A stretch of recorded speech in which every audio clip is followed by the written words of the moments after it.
Yeah, Jim said he was gonna attend. Oh, yeah, good.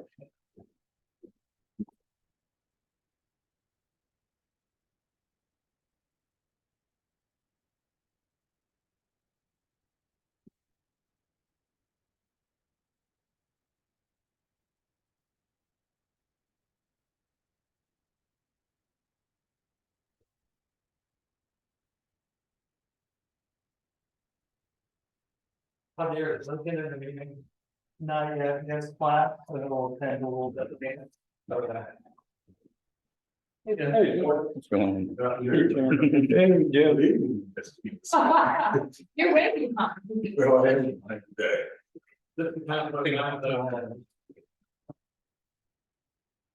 What's wrong with you there? Nothing. You got COVID? Well, I'm fine, I just have a family member that I just have. keep your day back. Typhoid here, Yeah. typhoid.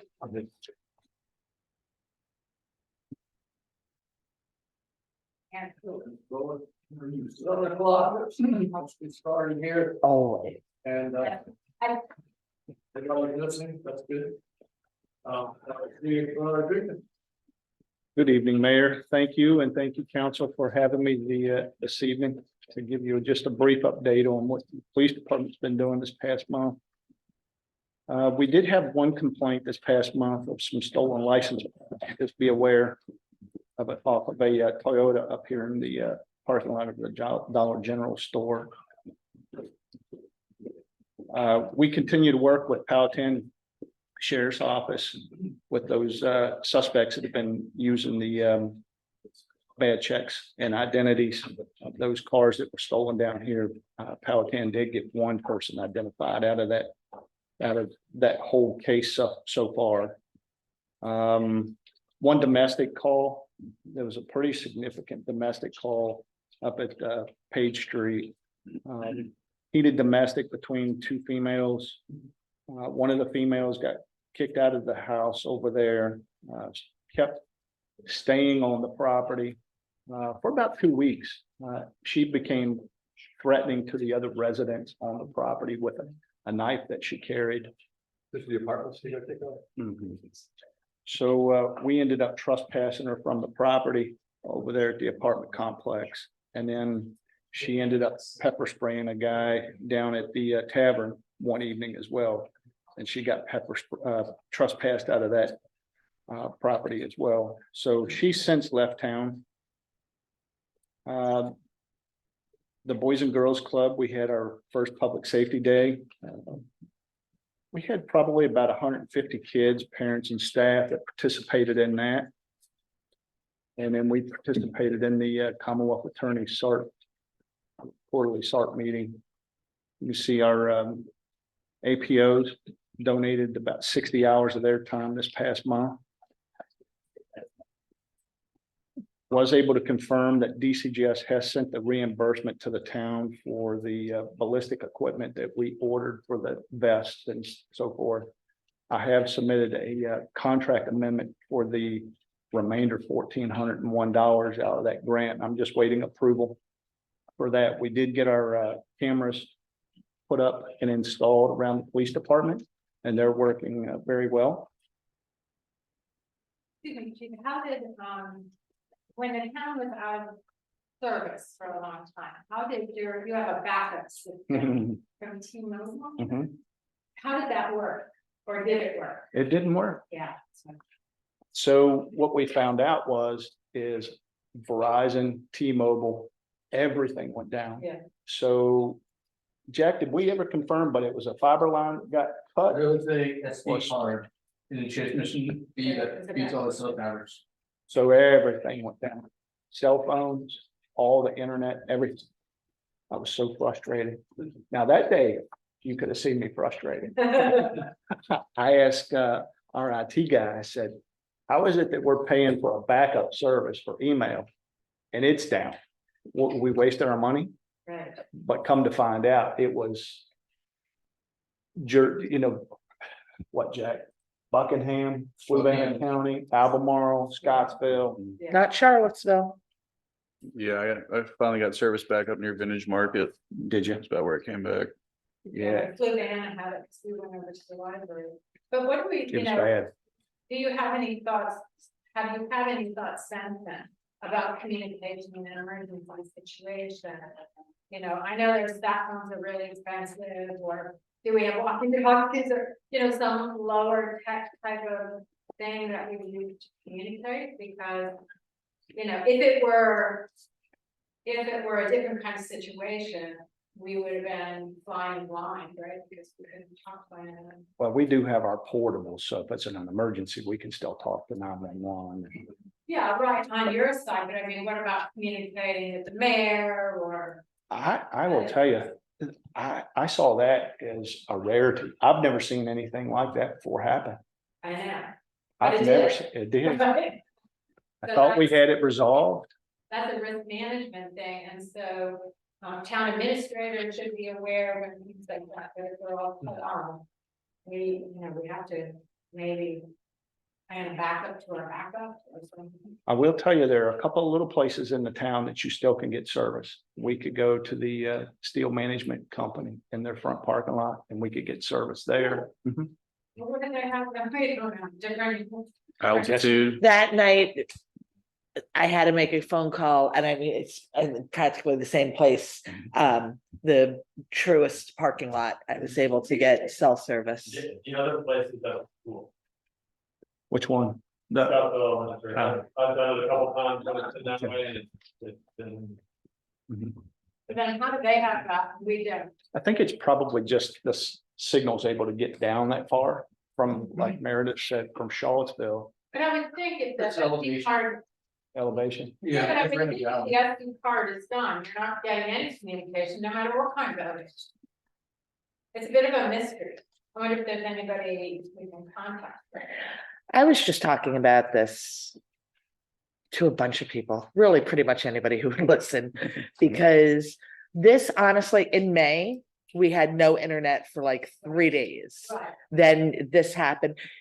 If Charlottesville had no internet for 3 days, it would be on CNN. People in California would know Charlottesville had no internet service and no cell phone service for 3 days. I don't know if it's the FCC. I don't know who we need to get in touch with, but this happens, and this was to a greater extent because it was the backups and everything else. But this happens once every few months, and people get onto the Scottsville Facebook page and complain about it, and that. But I don't know if the right people know, and I don't know if it's the FCC. I don't know who it is who needs to hold them accountable. I get it. It's always an accident or something always happened, but it seems like it's always happening to us. Yeah. Other places would not, Richmond would not stand for that. Charlottesville would not stand for that. You know, I think there's got to be an agency that would hold them better accountable, but I don't know who it is. Yeah. And it's common with internet, especially. I mean, every day on Facebook, it's somebody's down, they're not providing service. We've had a guy out to our house 3 times over the last 2 weeks, a technician, and then they just go, oh, I don't know. Yeah, I'm like, your job's enough. Yeah, they haven't discounted us, yeah. And we ran fiber optics, but no company T-Mobile provides it. worked flawlessly as our backup until that 2 days that it went down, or 3 days that it was down. You know, Verizon has gone down since we've gotten a T-Mobile system, but it'll just kick over. We haven't had any problems. But that day, everything went down.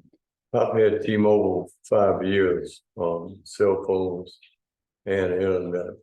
And this was the first time everything went down. How does it work out of there? Does it work okay? Yeah. I hit a spot every once in a while, but you're gonna have that with any service, Yeah. you know, Right. but, I've been completely happy with the service. And I was surprised when it went down. I called them, they're the ones that told me, that there was a fiber optic, someone that hit one. And I said, well, yeah, but everybody's out. But anyway, one thing I can do, except for wait like everybody else. Let's see, I understand that there may be some questions regarding homeless persons within the town. I wanted to just highlight for council some of the things that we have noticed since I've been your chief here in the town. Some of the things that we currently do. You know, we started out by creating a general order policy that handles these type of situations. We've worked with our partners at UVA, and we have an MOU with them now where we can take anyone that needs mental health care. We can, if they accept them, we can drop them and they'll take custody of them and then we can leave. Working with Region 10 and ACPD on their CTAC space up there at Region 10. That has not come to fruition yet, but we still work on that. And I understand there was some grant money awarded. So we're hopeful that we can use that as an alternative for us as well. We've taken several individuals to the Salvation Army who would want to go. But, you know, there are those rare few that come to town and they want to stay. We have had to take 2 homeless folks into custody because they had warrants on them from Charlottesville, Albemarle County that we had to arrest them for. But other than that, this is typically the way we handle a homeless person in a homeless situation in the town. You all been trained for that too. Yeah, And that's a reasonable approach, but I thought Meredith, at the last session, you had also a reasonable proposition to get somebody in here, some type of social worker or something that could potentially get involved in cases like that. I think, and Chief and I also spoke offline about this, but just to reiterate too for everybody else, and I know the mayor and I have talked about it. One of my concerns, especially with mental health issues, is that sometimes if anxiety is high or there really is a mental break happening, no matter how well our officers handle a situation, through no fault of the officers, it could be that fear of being arrested, no matter what you're trying to do, we're not arresting you, whatever, that fear of being arrested, the fear of having a gun right there or whatever, could escalate a mental health crisis, regardless of how well it's handled. I just thought, somebody plain clothes without a gun, might. And I don't know if this situation ever came up or if it will ever come up, but I know the county's working on it now. yeah, I think their program is called Heart. And it's got, I think, social services in charge of the program. They've got a social worker, someone from fire rescue and police, Region 10, and they all work together and respond to these type of mental health calls for service. right. As part of that Marcus Alert law that was passed a number of years ago that the county's formed that. I don't know about that law, but I'll admit. So these are all strangers to the community that are coming in. A lot of them are, not all of them. There were a couple that have come out of the Esmont area into Scottsville. There have been 2 that come out of Fluvanna County into the town of Scottsville. One from Lynchburg, that was the lady in the domestic. Her and her partner moved in over here together. And then she became homeless for about 2 weeks, and there were problems with her, pulling and threatening with a knife over there. Sounds to me like they've fallen through the cracks somewhere else and showed up here. Well, we really have no resources, so they just slip through the system and here they are. A lot of times we'll ask them if they want to go to town where there are resources, and that's typically the majority of them will go with us voluntarily. Well, it's something in a long-term context, I think we need to keep in mind, right? Because it seems like, and this is not just here in Scottsville, right? This is a wider spread issue that we could look at strategically and from a long-term perspective.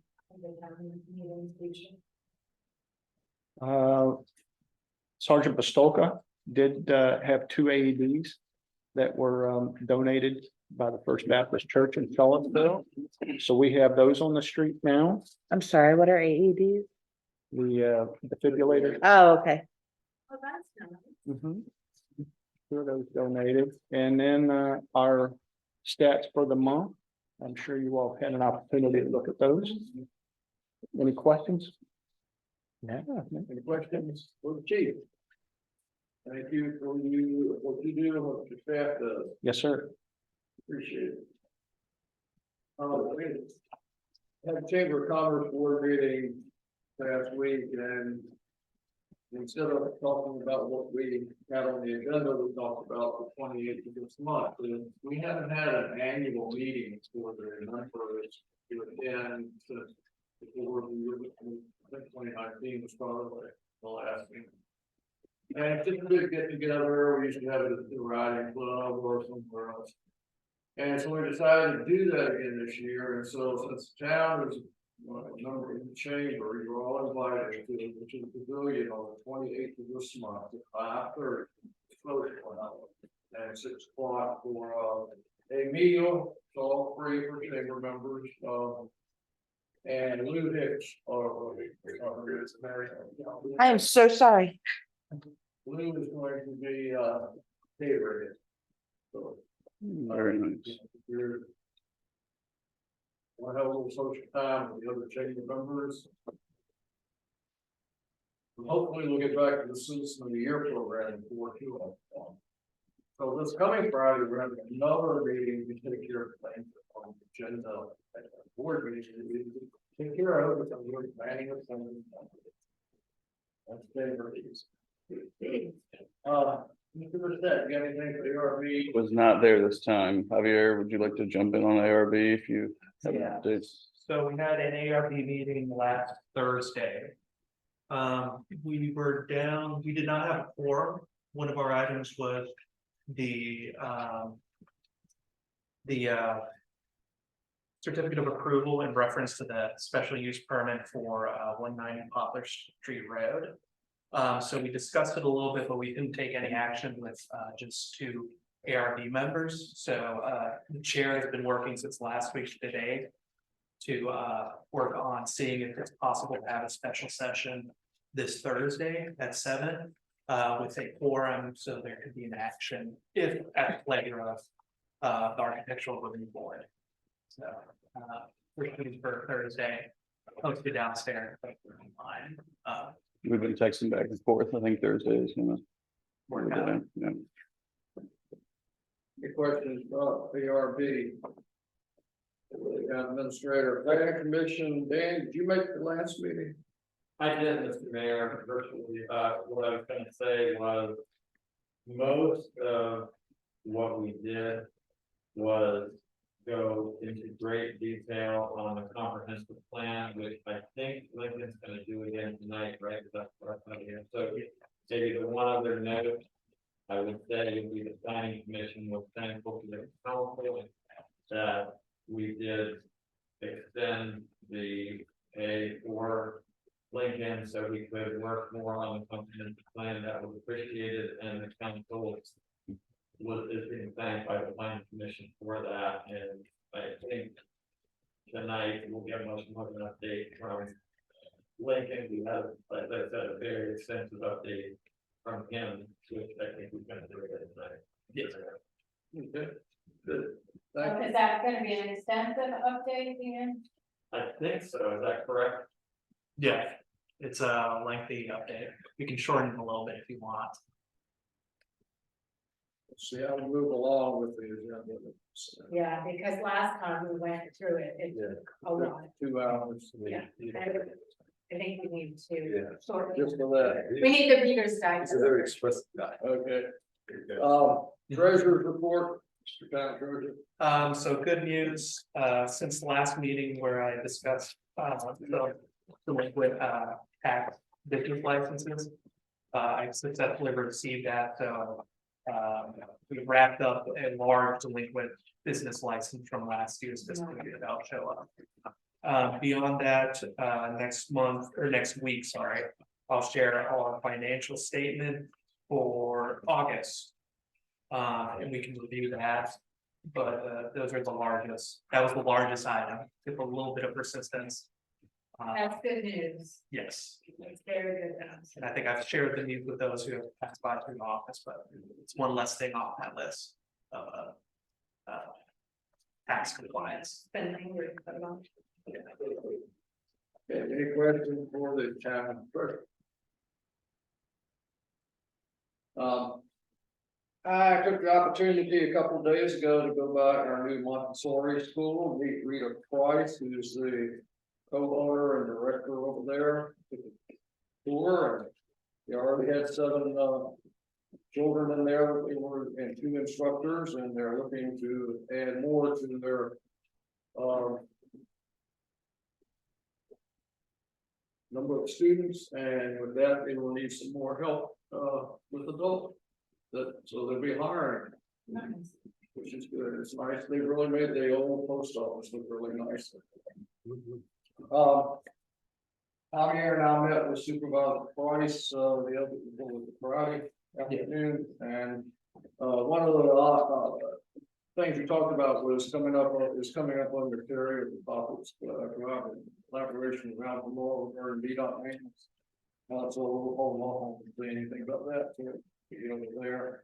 We just talked about other kind of stuff, their comp plan, they're trying to establish what they're calling activity centers, and it doesn't mean a place to go play games and have fun, but it's like vacant buildings that you put businesses in, business activity. So they're working on a project there. And I said, well, we want to have the street sweeper down here at least once a quarter. And she said, make a request.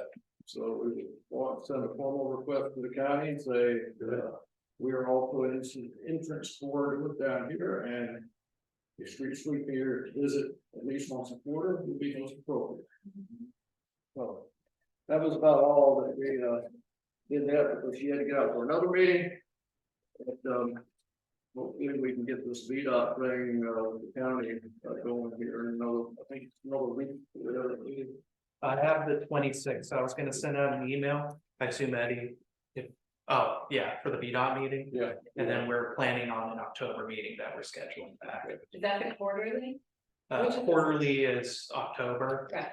I'm shooting for mid-October, and then we're looking at the 26th to work on that collaboration, that inventory we created of VDOT maintenance needs. I'm kind of jumping the shark, but Yeah. you mentioned it. So we're setting up a special meeting with Albemarle County, because I was on the impression Supervisor Price would be here tonight. She met with us Friday because she was unavailable today.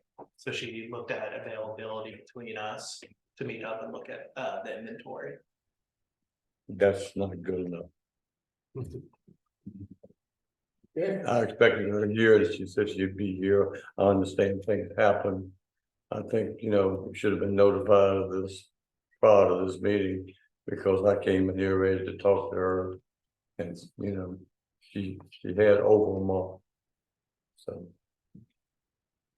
And the only other thing I wanted to say is I would really like if everybody do me the favor of, when we have a meeting, whether it's a regular meeting or a call special meeting, just give Javier or I a heads up if you're not gonna be able to attend. I know everybody they have health issues, they have family things, and they have prior engagements, but we had that special meeting last Wednesday, Mr. Heisen was here.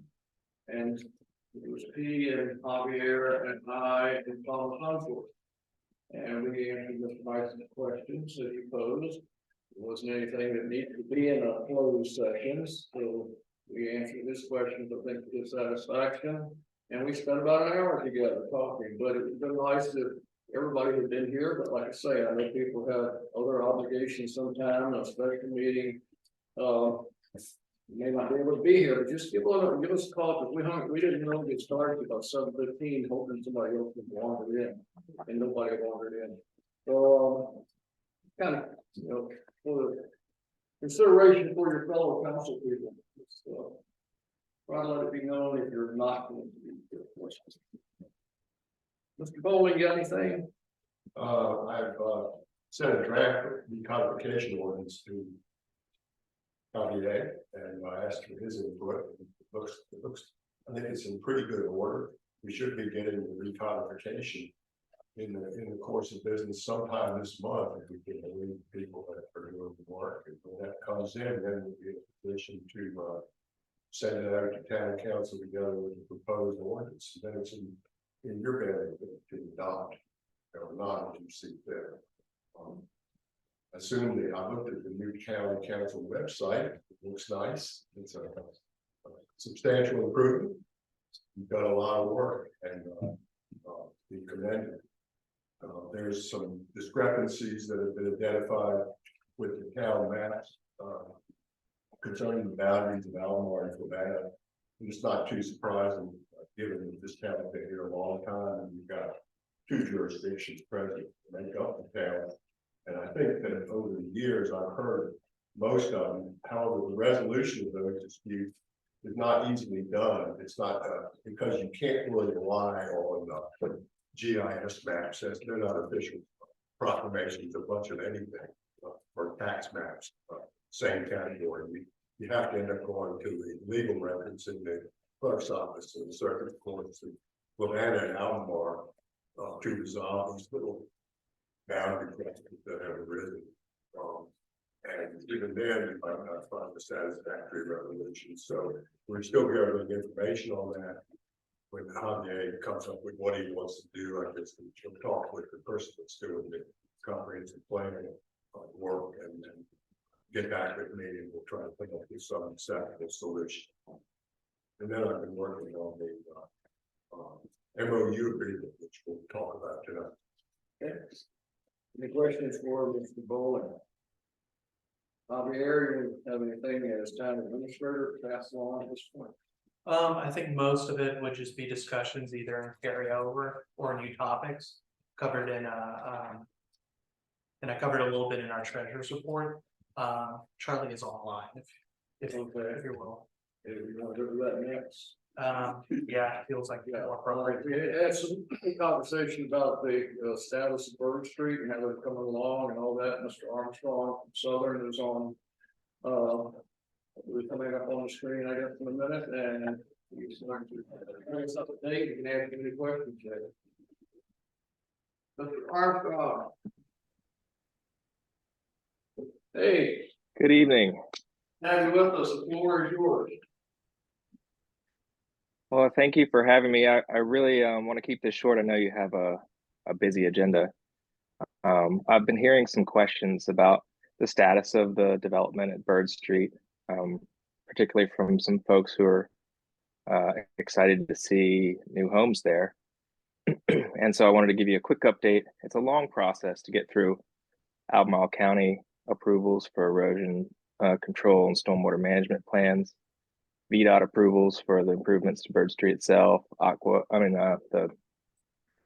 Albemarle County Service Authority approvals for water line improvements and sewer services, and of course the town's own approval process, which has been probably the fastest of all of them, and as far as response times for zoning and things like that. We have submitted the plan twice for review. Each time we've gotten a few comments from the various agencies, and it is about to be resubmitted a third, and I hope final time in the next couple of weeks. The next step of the process after that, plan approval, which I hope is sometime before the end of the year, would be pulling the various permits, which doesn't take very long, and then starting site work, moving the earth and putting in infrastructure, utilities, fiber optic, as I hear is a very popular topic down there recently. And that probably will take about 4 months before we start the first house. So we still are looking at potentially 6 to 8 months before a house is under construction there. And then it will move fast once we get to that stage. Everything seems to go slow, slow, slow, slow, and then all of a sudden it moves fast. So that's all the update I have for you all. But if there are any specific questions, I'd be happy to answer them. Any questions for Mr. Armstrong? Somebody had mentioned about maybe putting up in that little triangle there, making a dog park. Has anybody approached you about doing that for the development and also for the town? I have heard that mentioned. We don't have property as part of the Upper Bird Street property that would be suitable for something like that. Oh, There is some space probably on the tire factory property that could work for that. That could be something for the future, but it's not part of this particular project. I got you. Anything else? Just glad to hear the update. Thank you. Thank you for taking the time to deal with this issue. Yeah, thank you for having me. All right, talk to you later. All right, carry over topics, get back to the county and VDOT thing on this street. Yes, so attached is, first and foremost, I want to thank Jack Maxwell for helping me with this GSI system. He provided a total of the different results we received. So it was shared through social media, NBC 29, I think Daily Progress picked it up. And then I know I received calls even in the office. We kind of crowdsourced with the form where we picked, where you could submit a photo with a description of the categories. I have an Excel that has about 33, 32 different entries. What I forgot here is to include those entries to discuss prioritization. So I'm talking with Jack about trying to get a map that's kind of workable so we can get a kind of perspective of where there's really important zones in town. But we did that for about a month, kept the survey, and then we're able to crowdsource all that information together. So that included, I know, information from public officials, from Eddie, from Bill, things that was brought up to me just even over the phone in town. It was an easy process, and it was really impressive seeing how you can use GIS to get really accurate results on issues, because right when you take that photo, it takes the location also. I thought of using it down the road for other things, but we'll think about getting creative later. Beyond that, I can send an email with information about meeting up with Donna Price and discussing priorities on this inventory. And then we can continue using it down the road for any projects we need. So I'm assuming we're gonna come at it from like 2 points of view, right? One, we have to start working with the county because of our last conversation with VDOT. And then quarterly update with VDOT, I'm assuming this is gonna be input into that discussion. Yeah, I think like you could use it, approaching it from 2 points, you could use it for those bigger priorities. And then I think it's also a useful way of hit the ground running with those more low-hanging fruit maintenance issues that I think sometimes get overlooked down here. Because we got everything from pave the whole road to like a small pothole. And I think one of them, one's much more labor intensive than the other one for VDOT to maintain. I was wondering, I didn't do it, but I've heard mixed messages about sidewalks. We have a lot of sidewalks that need repair. Is that VDOT or is that us? I think it's VDOT can replace it, but we end up ad hoc maintaining them a lot. So they could, because I didn't think about that, but we're just walking the sidewalks. There's several places that are really kind of treacherous, really. Yeah. I don't know if we can go back and do that or set that separately, because I didn't even look at sidewalks. My wife was walking, said, this is bad, this is bad. And there's a lot of places that are, I think, dangerous. I've looked into it a little bit with the maintenance side of things, and there's no there's no cheating the system as far as like a filler or an epoxy or anything like that. It's not gonna look right, so it's gotta be done Yeah. totally over. Yeah, because some of those things are, I mean, they're actually really raised. Those blocks in the Mhm. pavement and, you know, I always think of it from an ADA perspective too. If you're in a wheelchair, a walker, you got carriages, that is. Well, there's so much That's utility a going under our problem. sidewalks too, that it makes it even more complicated. We have water, utility lines and electric and water and everything like that too. In repairing them, that makes it more complicated. Is that I would what- assume so, yeah. I'm not, Greatly more cost. yeah. And it is, correct me if I'm wrong, a town liability. If somebody fell on one of our sidewalks and broke their ankle or, Who owns the sidewalks? Yeah, that's what I was asking. Depends upon who owns it. do we own them? I don't know. Maybe we need to find that out.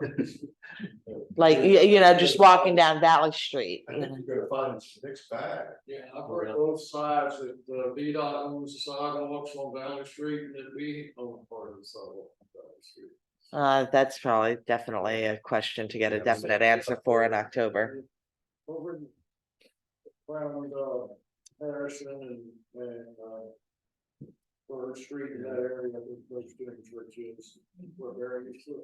All that was in that VDOT deal that we were gonna do, then we decided to back out of the Not- contract, Yeah. you know, because it was just cost prohibitive for the town. Then in the interim, sidewalks become so expensive that it becomes budget. Nobody can afford to I not mean- only maintain them, can't even afford to maintain them, much less replace them. When did we have that streetscape? Was that 10 years ago?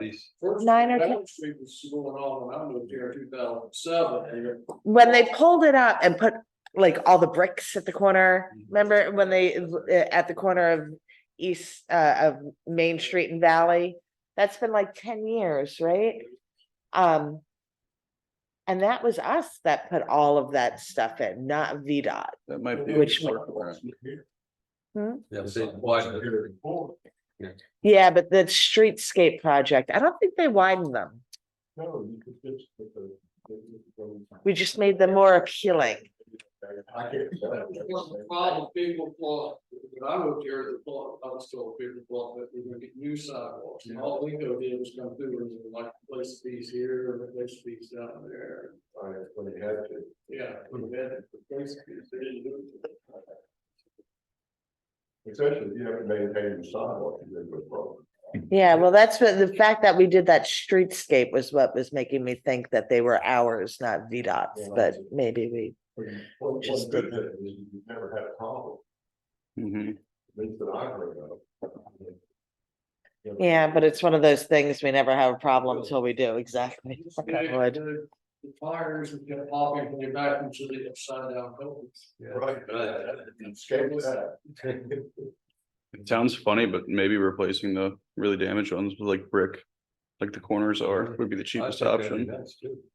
But again, you'd have to check with utilities. You know, what you said was that, old David's last name, that put the bricks in the sidewalk there. He did the brick work on that side. You know, Sure. Davy, they- Becker? Somebody did that. Well, you're not alone in the city that have the same problem with sidewalks are essential. Some say they're all the way out because nobody can afford them. Yeah, they've been having trouble for a while. Yeah. Building it. That could be just the others. So you remember we pulled out of a grant earlier this calendar year for the same reason, because costs have just increased. To your point, yeah, walking between the Montessori and the Boys and Girls Club, I did notice the sidewalks are that. We closed the survey because it was crowdsourcing and it was for the timing to be able to share some results now. But I can talk with Jack and see if there's a process to start also cataloging a little bit more of the sidewalks if we feel like that's. That's not to be the case, but all the water mains will be in the center of the road. Mhm. From the maps I have access to, so we have access to maps now for all utilities. So we can figure out where your utilities are marked down here, and you can see if it's interference with sidewalk, but it should be no problem with that doing sidewalks. We have to determine where the VDOT right of it is. sidewalks and be got right, then it's gonna be VDOT's. Well, then maybe we should put that on for our October discussion with them, Javier. Okay. So we start to move on this issue to see who owns the sidewalks and what we can do. Okay. Let me see if we can sum this up. When I came up with the idea of getting the public involved on any type of repair, replacement, you know.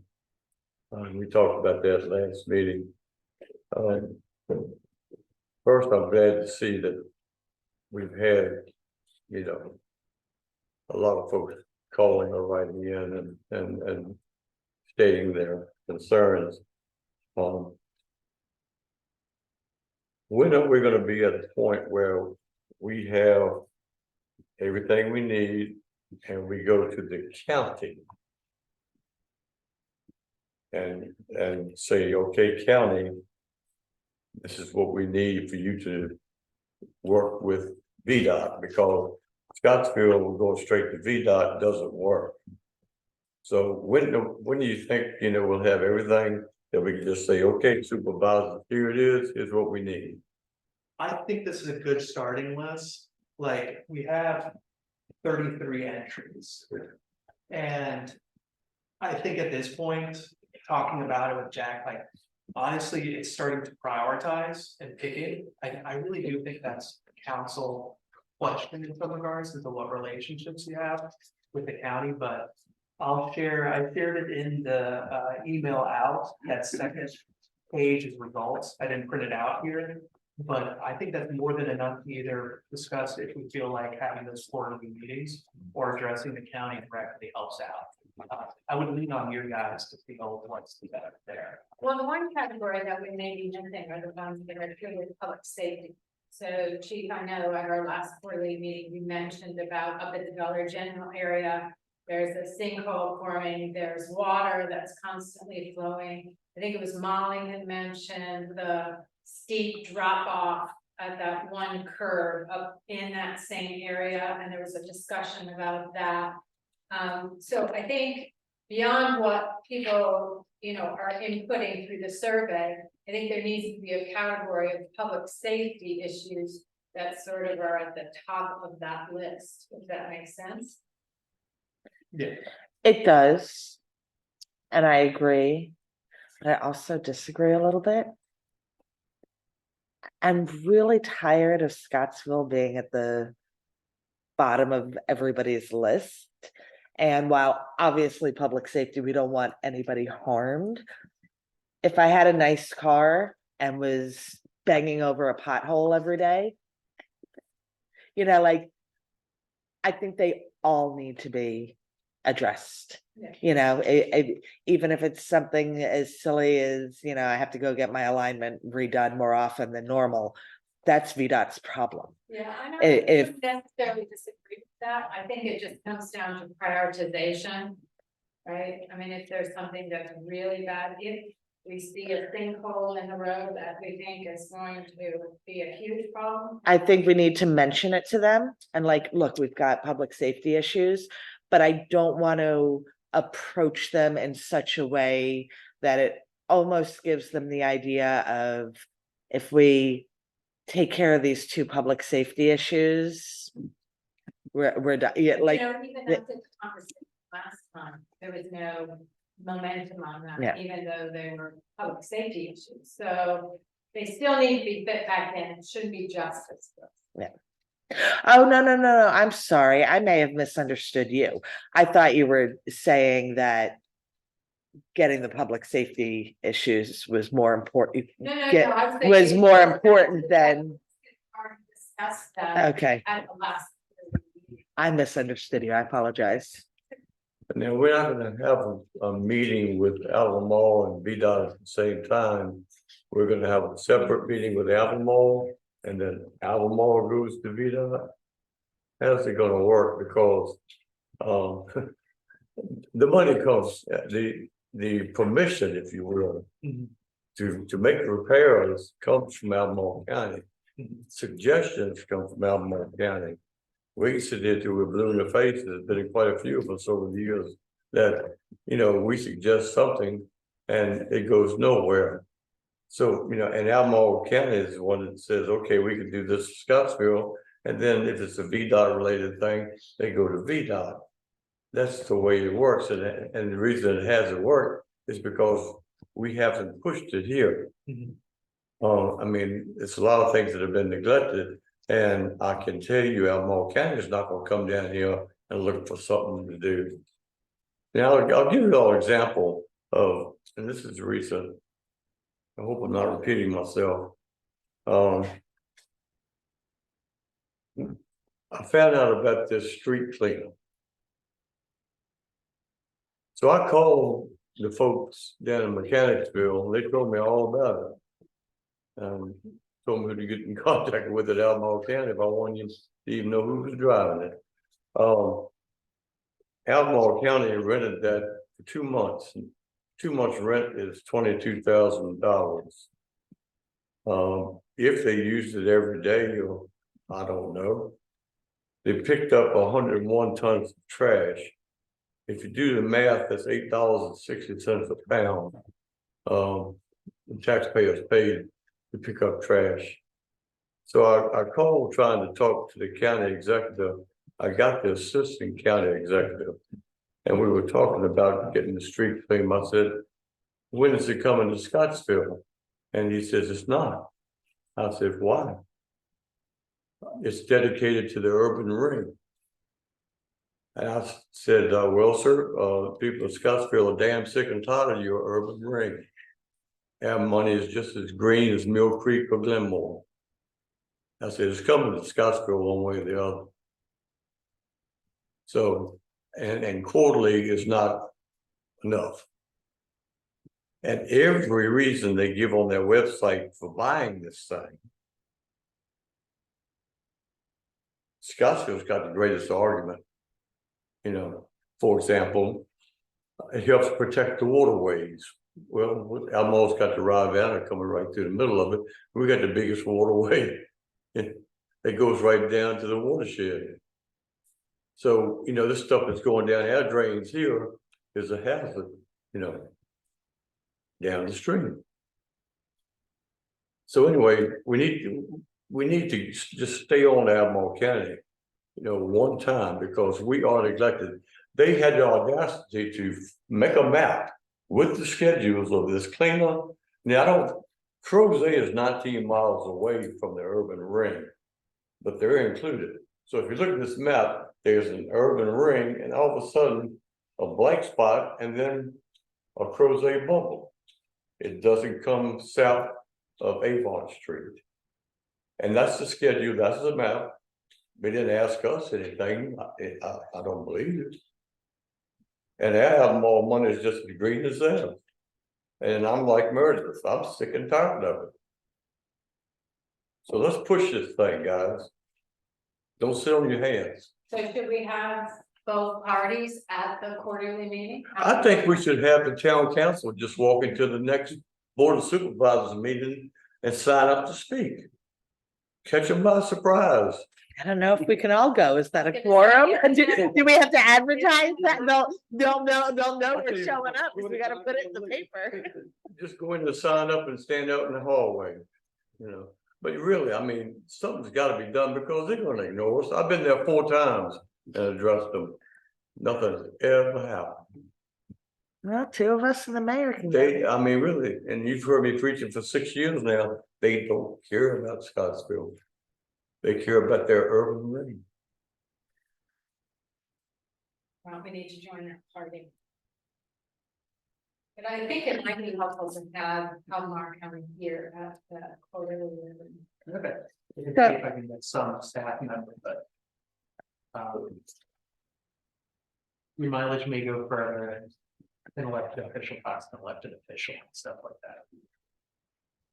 So, Mr. Mayor, you were saying something about it coming quarterly. Was that something that you mentioned we want to happen, or was that something the county said was gonna happen? Okay, When Don said make a formal request, I said, well, how about once a quarter? Yeah. One problem you have is who's gonna put all the signs up? Is there gonna be another Cody responsibility? 'Cause I'll you do can't it. have no sparking after a certain time, midnight, if he's coming by in the morning and. If you come through here, you come down Valley Street at 5 o'clock on Saturday morning, you don't need a sign. You know, you got. Well, there's people who live on Valley Street But, who, she said he can handle, the parking. We'll make the request, all right. see what happens. All right, any other questions on that? At the meeting last Wednesday night, it was. The four of us that got together and we're pretty much on the same page with what the ranking said, come to return, and next step, Javier will explain what's gonna happen next week sort of thing. Yeah, so I shared an email to try to summarize it as much as I could. So we had a meeting last Wednesday that Bill Heisen, Mayor Ron Smith, I, and Thomas Unsworth attended. So we discussed the process up until then, discussed a little bit about how far we went and then our next steps. So I'm just gonna summarize the email again. We discussed interviewing 4 candidates for this Wednesday, with the idea, well, we called a special session last week for this Wednesday, starting at 5:30. I suggested in the email and discussed, I hope to discuss this last week.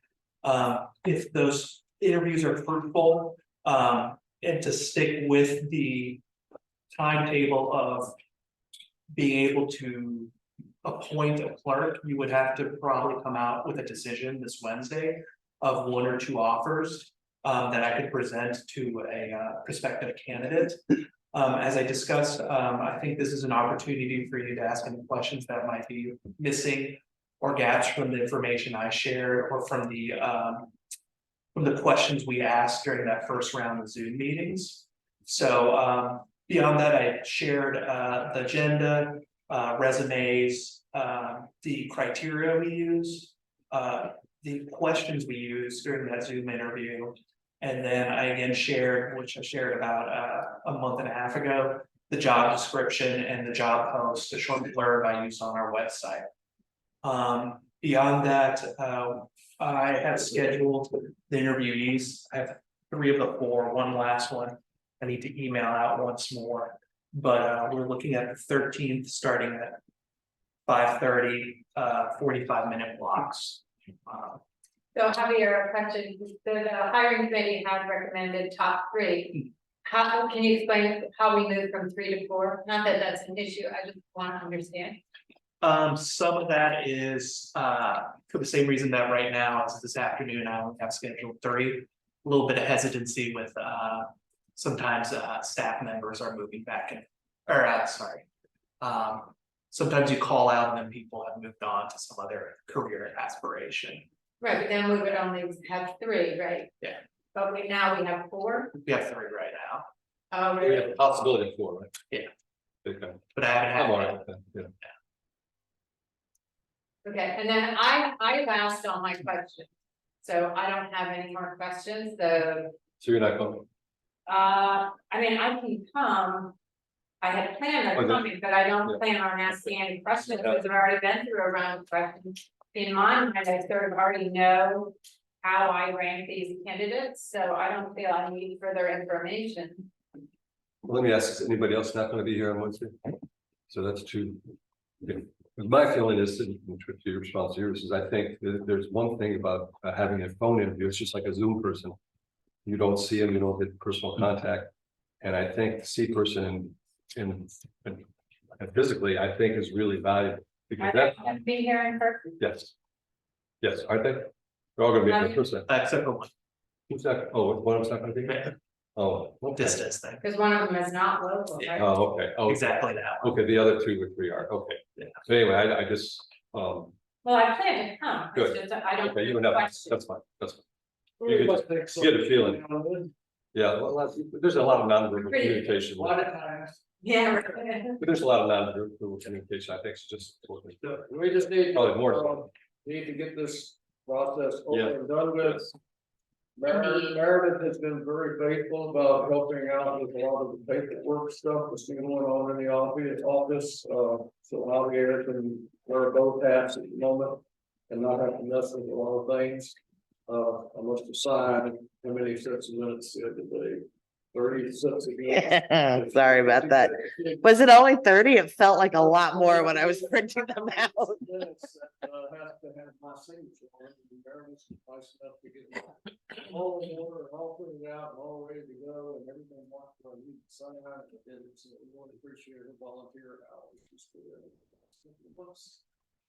Just going back to, I mentioned this in email, are we gonna do a probationary period for like a 3 month, 4 month thing? I was thinking maybe that opportunity after the, well, now.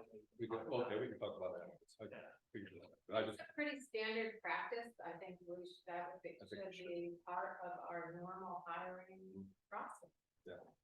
And last week and this week, I just want to provide you guys opportunities to discuss it, because I think that's that's fine. together now.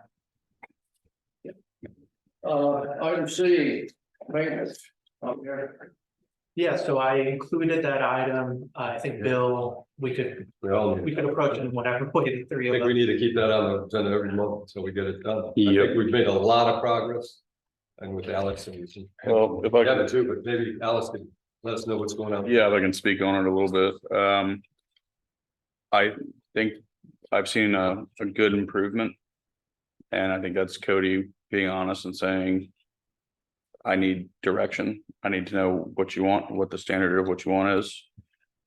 With that said, he's falling short a bit on some pretty basic stuff that I've told him and reinforced with him. This last week, we had a checklist. I'm not sure where he is on one item, but I had him expand his we started with Valley Street and East Main as being like all the weeds that need to go, just that's your priority and work out from there. So this is our first workout from their week on Bird Street and I guess West Main near the tavern. I haven't seen much done there. The other thing was hedging the bushes at the Canal Basin Square, which I drove by today. I wanted to give him the day to do it, and I have not seen that done either. He did do it today. I He did do it today? think I was talking to Bill. Okay, I drove by at like 12. Yeah. Well, that's good then. Other than that, we have him doing sign inventory for the town. Any sign that's damaged or bent or needs painting or, just make an inventory of which ones we're responsible for and which ones need to be worked on. And we kind of work from there on that. He has a list of the equipment like we asked him to do. And I hope, I'll say, that we see a trending upward in happiness with his performance as we continue to do these meetings. And I'd like to see him continue on and do a good job. We discussed it and we continue to discuss it at the Government Service Committee. And what we're gonna do next month, and I think we'd probably use any input from any of the town councilors about getting a list of things that need to be done after mowing season. Mhm. And there's a lot that can be done.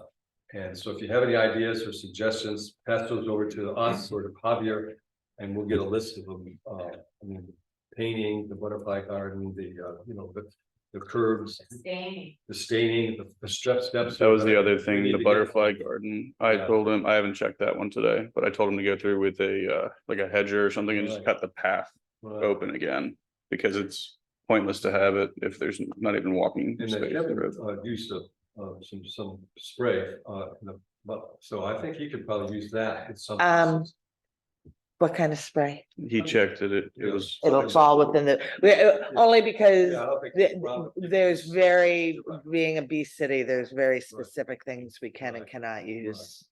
But I think those are the kind of things we want to get down for, because once mowing season is over, there's so much to be done, and I think that hasn't been done in the town. Oh, yeah. So we could come up with a list of those. I had a list last year, I gave them a lot more. Follow. Another thing for all of us to think about is these lamppost tops. Yes.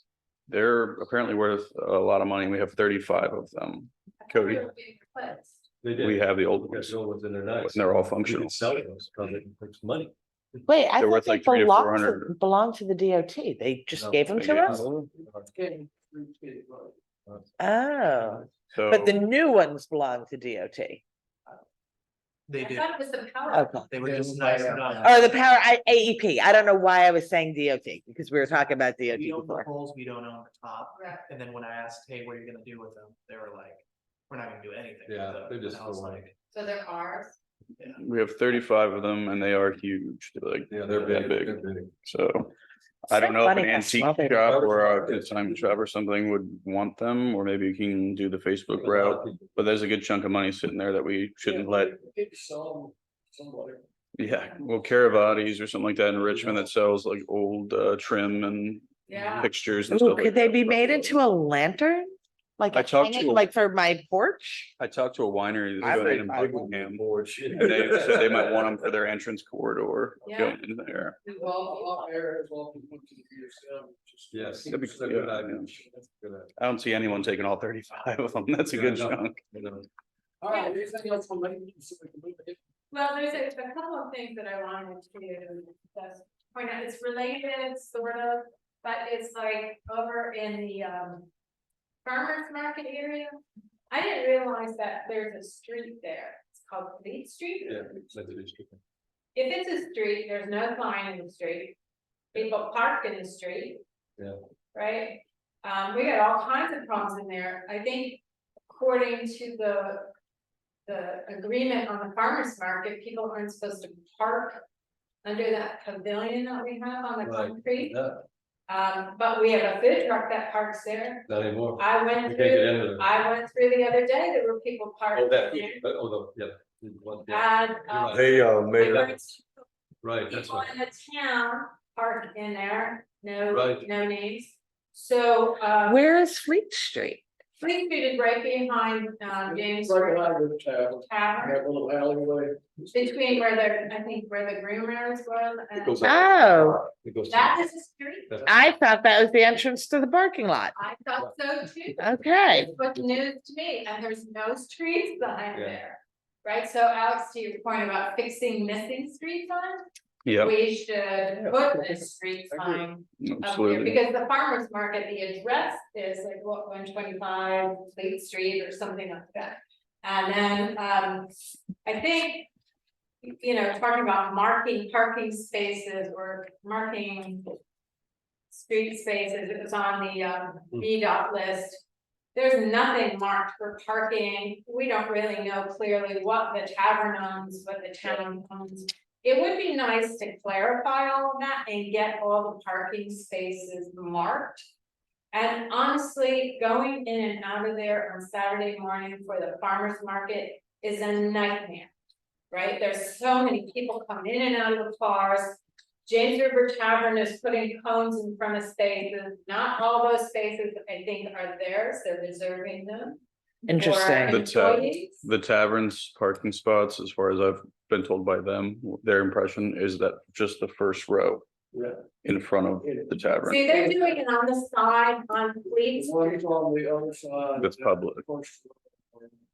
Pavilion. And I'm sorry, but that garbage dump and that oil dump, that looks terrible. So I think we should get on them about covering it somehow. And then Chief, I don't know if it's possible to have at least a one-way, like come in Fleet Street and come out on Harrison. I'm assuming that's Harrison on the other side, where you don't have people coming and going and people walking and stuff. It's really, I think, very confusing in there. And then you've got all the cars parked for the farmer's market for the people who sell on Saturday, right? Their vehicles are all in there, so it's really convoluted, I think. Also, speaking to the dumpster and the oil thing, now that I know that that's Fleet Street, and I'm assuming it belongs to Scottsville, not the, and honestly, where else are they gonna put it? I understand that.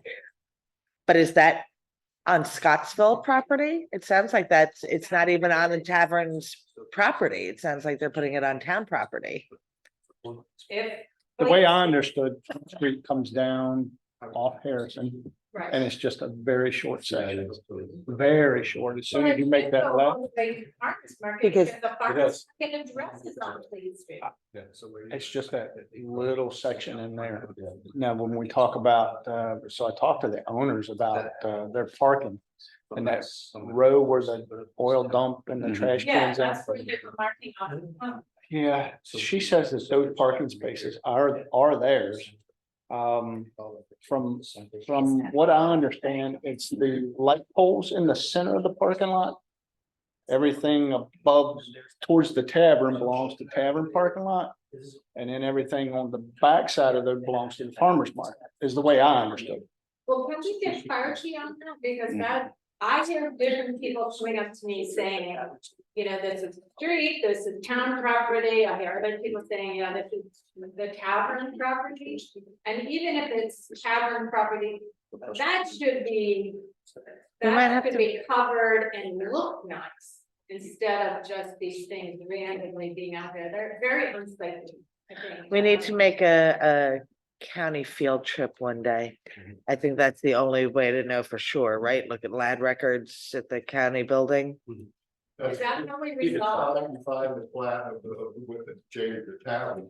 And There you go. Property, they should have a deed, Okay, and then they should have a plat too, and you look at the plat, that'll show you.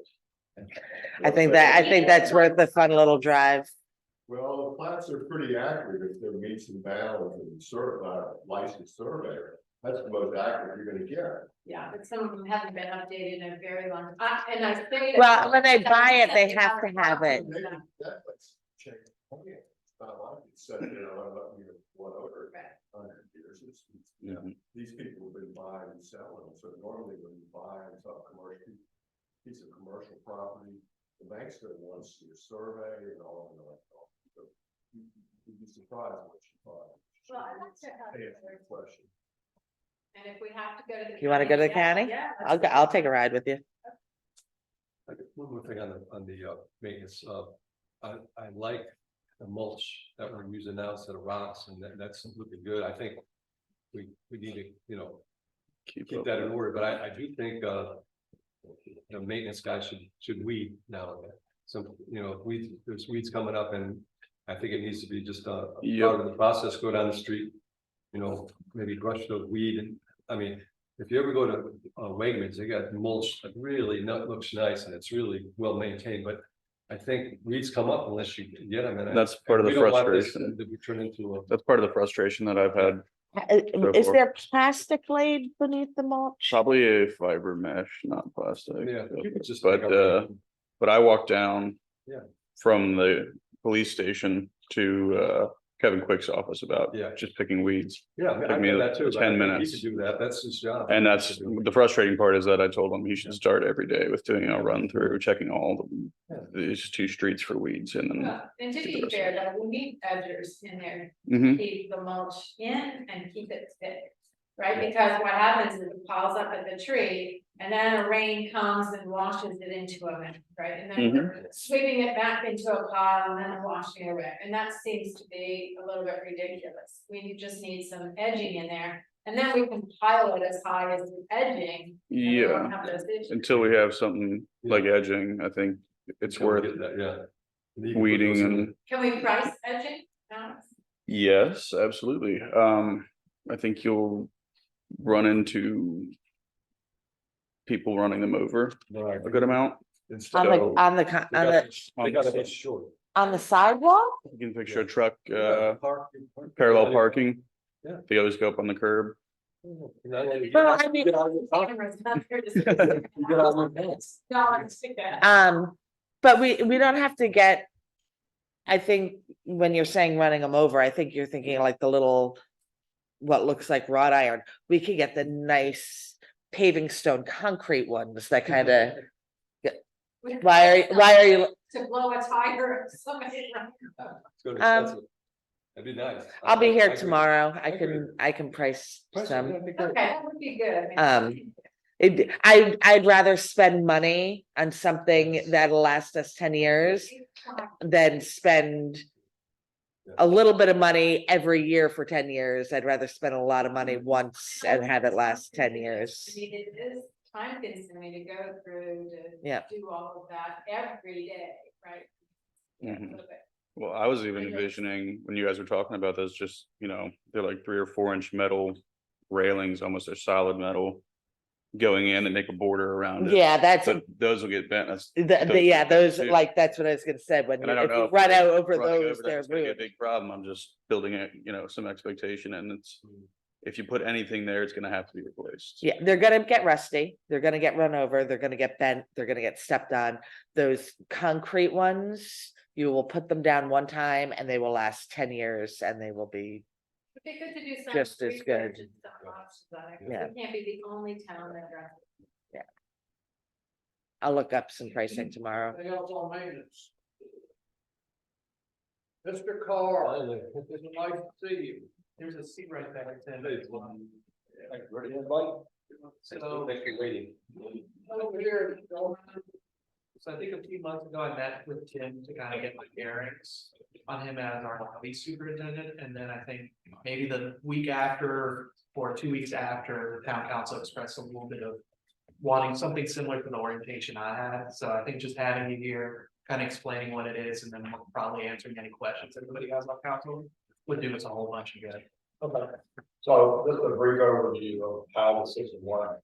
There's 2 parts, you have the levy and then you have Scottsville Lake up here.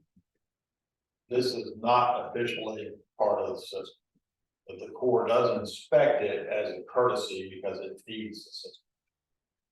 Okay, so on a normal basis, the creek just runs down, runs through the pipe straight out into the river, just like it's doing today.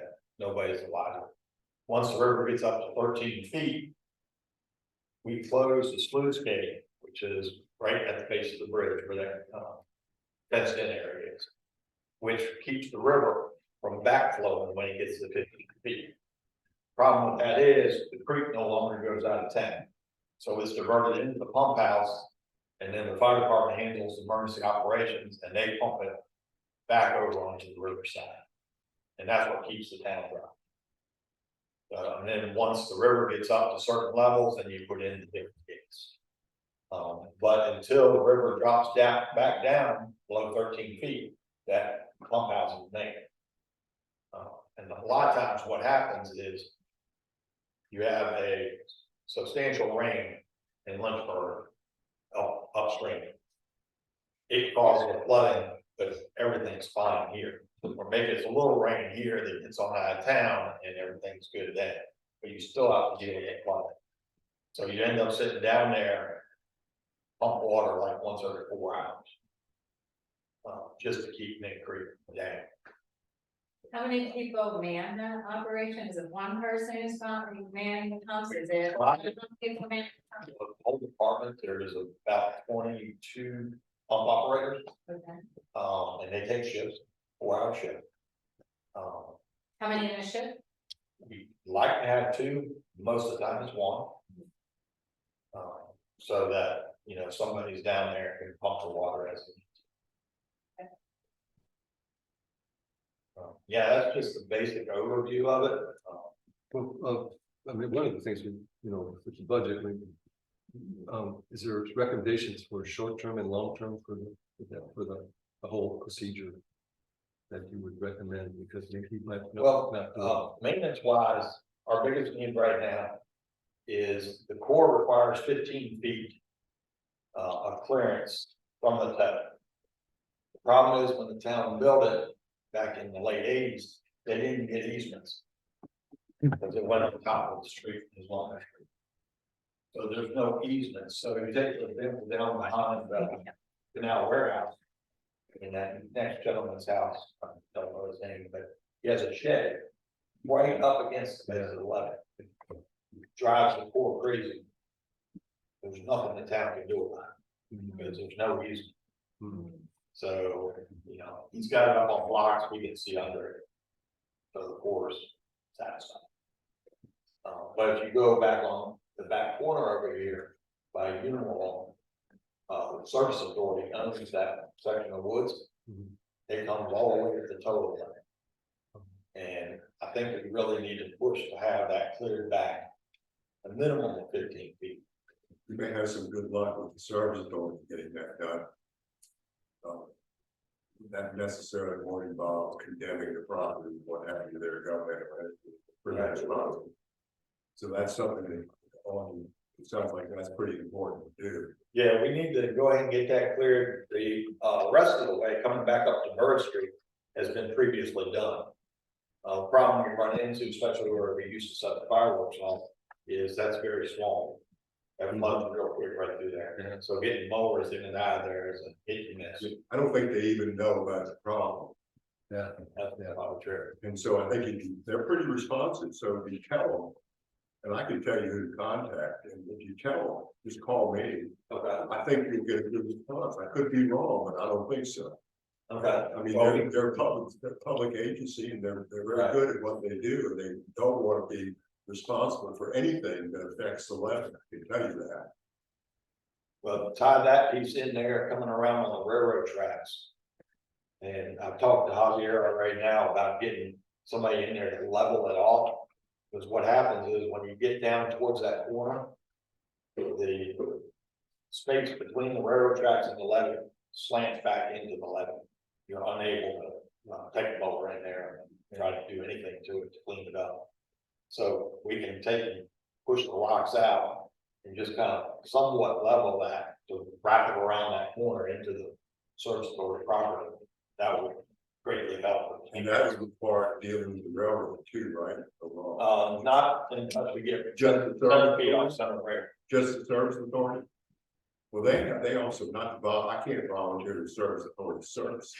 Well, maybe I was in a better position until last January to help you, but, I think that they have the equipment, and I think they'll be responsive, just tell them what needs to be done. And create a plan, and they'll set up a plan to solve it. It may not happen next week, but. Even leveling, like doing all that work? It's pretty important that. I told the town, I think I said last time we talked about happy here, you do one, you and your group do. There's few people that do anything more important for the town than what you all do, because your survival depends on it, literally. It's not fun and games. That's the goal, that's well said, that's the bottom. Yeah, that's the bottom line, and so I suspect that they don't even know that they can help out. I can help out with that. Okay. Great. Because If you get that information, or you reach out to them, or give me and I'll reach out to them. And then you can explain a little bit of it, we can try it. We can get to there. Yeah, Let's see. and I'll help too if I can. Great, that'd be good. There is, we identified last year, the service authority had us camera all the pipes that transfers the levee. And we found a pipe that no one takes ownership for. What kind of pipe? Not quite sure. Like just one of those big round empty pipes? A storm pipe, okay. But if you pop the top, it doesn't appear to be that. But it's over about the softball field, close to the gas line. You have the sewer plant, and then the gas line, and then the one pipe that goes through back towards the Univall. But seeing how Univall's been sold, nobody with her property could tell me anything about it. It's all storm drains, no longer is a non-voice, direct point discharge, so it's not allowable, but it sounds like. It's full of water. Yeah, the factory owns it, right? The factory owner owns it. I mean, that's where the pipe comes from, right? Could be. Yeah, it's in that direction. That's another thing we're working on. As far as listed up there, the doors on the generator house need to be replaced. During COVID, I got a price in the ballpark of $2,500, and that's including the door and the work. So that's kind of low hanging fruit to kind of get that knocked out. But they're steel, double swing doors. I'm not sure the priority is that. That's gonna be right there behind clearing out the surface. So it sounds pretty. They're the ones on the south side of the building, facing the road. And during the last budget, we talked about painting, but those doors definitely fit within our budget for this year. Yeah, the paint, I mean, to me, it's a nice idea, it's a ceiling and pump out, it is peeling. But it's not, Mhm. I have a gentleman that does bottom painting for boats. So if you're not worried about how pretty it is, that might be a good, it's a durable product and he might donate a couple gallons or, something like that. I'll have to talk to him further, but we might be able to get the paint for free if you want to stick to the doors. Up to you guys. yeah. Other than that, Well, I got a couple maintenance questions. The little sluice or whatever, the gate at the reservoir, there's trees or.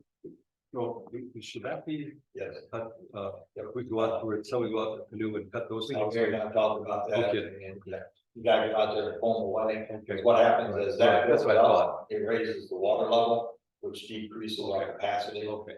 Long term, I was put in 1977, so long term, the town needs to think about dredging it. Okay. Because who knows how deep it is now or capacity, if we're getting the maximum capacity or not. Okay. And the other question is the creek itself. There's somebody said that there shouldn't be logs and trees growing in it, but is that like there's some mimosa trees growing down right here On the discharge side? Yeah, what's going? Yeah. Does that matter? Does it need to flow freely or? It does, they want it to flow freely coming out of that discharge, so we talked about that, and we have it on the list. From the discharge coming down to the footbridge. Okay. Getting that part cleared up. Once it gets down past the footbridge, that runs in all the buildings and stuff. It's just not priority there. The last question I have is the Mink Creek area, that hillside. Do you cut that up there? Where you're at, At the top? the flat, on Yeah. top of that? Yeah, Well, or does Cody do that? well. All right, Because I saw him there twice and I thought you mentioned you do that, so I that's, think we don't need to both do that. on a separate note, that is under contract with the company that my wife and I Oh, okay, cut that. okay, so you cut it. Cody cuts it pretty regularly. Oh, yeah, I mean, I think that. I go in there and I do the slow. Right. Yeah, I know you, But well, and he does the bottom, I know he does the bottom, I saw the bottom, but he's The doing. stuff on this That's side of the fine. decorative chain, He's Yeah, doing it's all stuff he fair. doesn't. I don't do Okay. anything on this side. Okay, so that needs to be clear, because I don't think he knows that, because he was doing it the other day, and I was thinking, why is he doing that? You do. Okay, No, I do from both slopes to the top, yeah, the emergency spillway. Okay. And that little area at Yeah. the top opposite the wall, that's a, that's what's under the contract. okay. So it sounds like from the stuff that we can do, like you said, the shed up against the levee, that was kind of grandfathered in, nothing we could do about it. It's, Yeah. If it's really a problem. is it really? a We're problem? looking over it since it's up on blocks, they just. But that leveling of the property, finding out about that pipe and clearing out those trees and dredging. And the door, that sounds like the four most important things going on. Railroad side, I'm around there. And then the door. That's the leveling, right? So. Is the door the only thing that's would cost money? If this Albemarle Service Authority does the property leveling. And we could clear, like you said, go out in some kayaks or canoes and clear out. I don't know how far the service story is gonna go around there, because as you come around, the creek that runs the toe. There is a culvert right there, and I imagine they're gonna stop at that culvert where the slant comes back this way. So that'll, That's the mystery culvert. No, that's a different one, That's a different, well, it's out. probably the railroad, Okay. since it goes under the railroad. Yeah, they're not going, once it gets the railroad property, they're gonna stop, Yeah, they're not gonna help. by any means. but the railroad may come. I think you're probably. On the railroad, make sure I understand 600 feet off of the way. I don't ask those questions, what fun was, what's the lifespan of these, the current pumps? Well, they're in hours. But I mean, how long do you think they'll last? I mean. At this point. Yeah. Longer than me, What? longer than me. Oh, really? That's good. that's the happiest thing I've heard in one of these meetings in a really long time. There's no indication it's had, it's on the Europe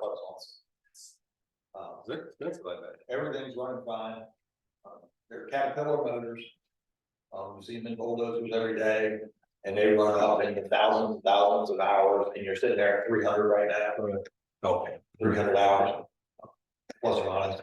The biggest problem with the pumps is, and why we do the annual maintenance is they don't run. You know, they're tested every month to make sure they're run, but when they change the oil, it looks like it's brand new. Good, that's good. Good enough. No. You may have to go to a service point meeting, they're pretty friendly, but that may really help the process. I wonder if, because CSX, if it costs money or whatever, they're not gonna help us. But they might not deny us the right to do it. And I bet because it really is genuinely important to literally maintaining the town, I bet there's grant money that would, I mean, if it's gonna cost, like, we have 5,000 in the budget right now, so if the door is 2,500, I don't think 2,500 would do it, but I bet there's grant money out there that would do it. Just wonder how many times it's had some pumps had to been running in the last 30 years. Is it? We're good out. So as far as days and stuff like that, we've had major challenges to the levee, right? Okay. So you know, 3 feet above the largest flood we ever had. September 18th of 2018 was probably the biggest, most recent time. Okay. And that was a local downpour. And that's when the bottom over here flooded because we couldn't keep up. You know, you think about those pumps, they pump 50,000 gallons a minute. That creek sends a whole lot more water down through there than 50,000 gallons. Yeah. Because if you think about all the drainage, everything comes off the street. But then when it splits up here at the north end of town, you get everything all the way back up to CNS Motors and beyond. So we have no control over that way. This side over here, we can at least close off Scottsville Lake if we have to, but to slow it down. So the other side is uncontrollable, because that's on the other side of Yeah, the highway. that goes right in front of the funeral home all the way up to CNS Motors. Okay, it catches all that. So we don't have any control over that. But yeah, that's what happened. Yeah. In 2018. Yeah. Causing all that. But that's the most substantial. Height wise, like I said, the levee goes to 34 feet. The highest since it's been put in has been late 25, 25.6, somewhere in that ballpark. So, you know, it had water on it. Yeah, right. But it wasn't a substantial flood. Can I ask you a doom and gloom question? What would happen to the system? You got something like what happened to Jacksonville, Florida in the last year? You had some unbelievable amount of rain. Let's not use 20 inches of rain in 24 hours. Let's say 10 or 8 or 9 or something like that. Well, it's the system is rated for 8 inches an hour. Okay. And that's the rating on it. What happens is, once that sluice gate is closed, if you have a flooding event going on, the river's high, that gate is closed, you then have a bathtub. Right. So anything falling on this side has to be pumped out. And when it can't be pumped out fast enough, you got 1 million gallons of holding capacity. 600,000 on softball fields, 400,000 over by Canal Basin, nature apartments in that area. And that actually transfers all the way back down to the Route 6 below all those drainage. So if you don't get 20 inches in a short period of time, it's going to be catastrophic. But if you get something that's not in that biblical sense, the system has some safety valve built into it. Yeah, okay. Like I said, the top's gonna be 34 feet, which is higher than any flood record. But hopefully we don't get to that point. I'm glad I asked that question. And if it does, that'll be the day after. We'll have there'll be a lot more problems than what happens to Scottsville. One of the things that we have talked about in the past, like project unrelated to some part of it, but one of the areas of the town to facilitate some of the safety work both on the bridge and on the area for Scottsville Lake. one is the idea of putting steps off the bridge that might make it, and so that would be helpful to y'all. If we did put the steps off the bridge, as we talked about before, that's one thing in the, so the idea of putting on the right hand side, put the sidewalk, you have to step down, that would make it much easier, especially if the water's really getting real high, that's the way to get out. The other one is if in the future we have a nice trail that was improved and cut on the back of from basically the Methodist church all the way back to the other side, that could also be another way for people to get out and get to the lake itself. That's the secondary one, that would be helpful to some level in the future. We talked about that in the future. That's much more complicated, but it existed, it's right. Right, and the court was here last month, and I do have preliminary approval for your steps coming off the bridge, tying into the lake. So now it's just a matter of submitting the paperwork or a final plan or whatever it's gonna look like. Okay, payroll for it. Any other questions? Oh, thank you so much for being. Thanks for coming. Thank you. Thank you. See you guys. So, Okay, we want to go to Lincoln next. yeah. Hey, Lincoln. Hello, everyone. Hi, Javier. Hey, Lincoln, I've expressed, town council would be really appreciative of any brief discussion on, so any place that you could be more, more short in your language would help out, because you know how. I understand. It's very late, and I also had class tonight till around 7:30, so thanks for your understanding that I'm on Zoom. I'm gonna make you co-host so you can share the presentation. Give me a second, Lincoln. Okay, thank you. I printed out the presentation for council members also, so they can follow along. With one bill. Here, Lincoln, I'm just gonna make you a host. Just to make sure you have permission. For that. And you're up, you're up on the board. Okay, thank you. The idea that it's Share my screen here. that first one back to school. Those little numbers. You're showing up, Lincoln. How exhausting they are. I love them so much, I did not mean that.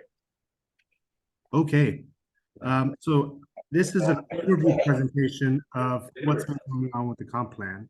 It's not even. You guys. Yeah. Yes. Okay, this is an overview presentation. I realize that maybe not everyone has seen some of this information. That's why I've included in the presentation. But please feel free to tell me to, go faster if you want, or slow down and explain something. I've had individual conversations with many of you over the last few weeks, so I'm really glad to catch up with everyone today. So I propose to talk about the update process of the comp plan, then our community engagement events. This is probably the most important thing to talk about tonight, so everyone's on the same page of how we're proceeding with this. And I wanted to also check that we're proceeding how the town council would like. Third, institutional coordination, all the agencies we're checking with for the comp plan. And then lastly, next steps. So just to give a brief overview of the process right now. Thank you for your guidance from your meeting last month. I understand that the goal is to produce the draft of the comp plan by the end of this year. The engagement survey is still live, online, and in paper format. I will briefly give some overview comments on that. Engagement events have been held and more are scheduled. I will show you a list of that schedule. The report text is currently being edited. The Planning Commission and a few other members, we have a Word document that we collaboratively work in.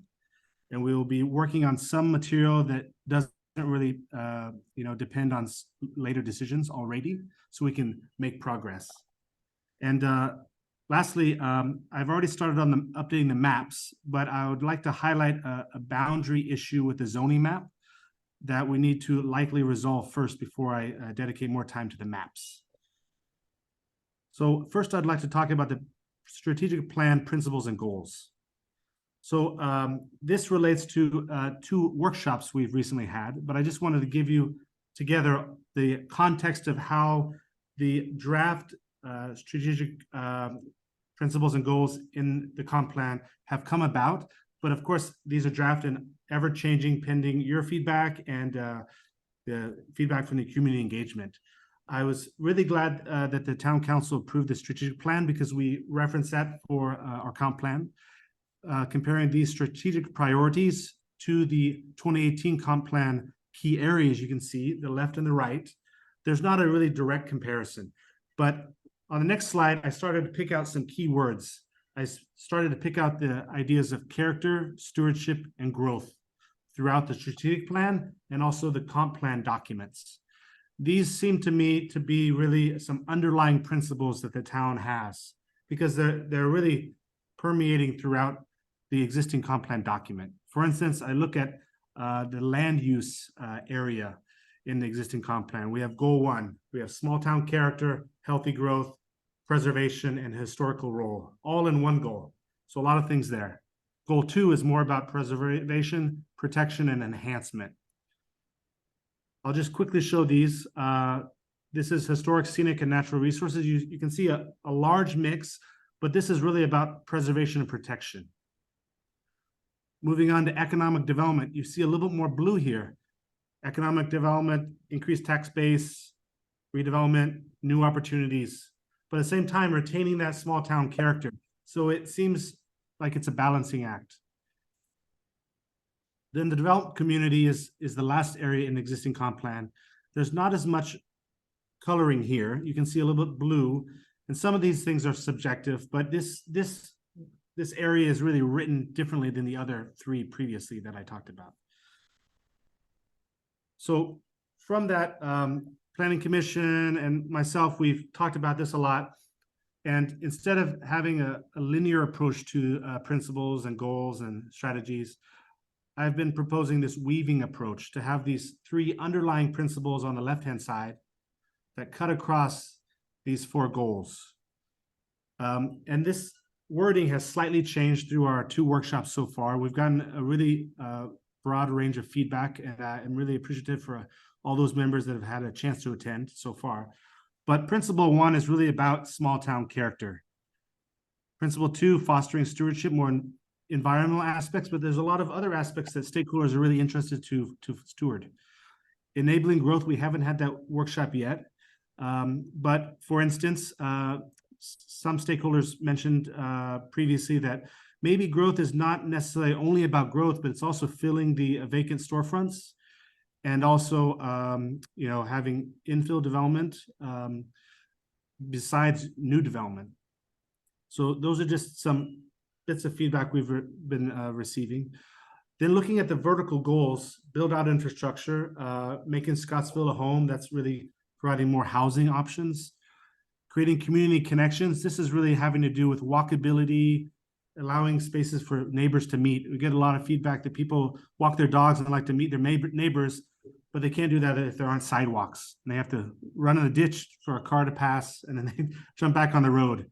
The last goal currently is demonstrate value and have physical well-being. So demonstration of value, for instance, an economic study could demonstrate how Scottsville really serves a broader region, because what we've been witnessing, we go to have these consultations with Albemarle County, Fluvanna County, so on and so forth. We're really only talking about part of the town, but the town really serves a larger area. So how can the town demonstrate that value? So that's not a physical thing that the comp plan would recommend building, but it's really justification for some of the other aspects of the comp plan.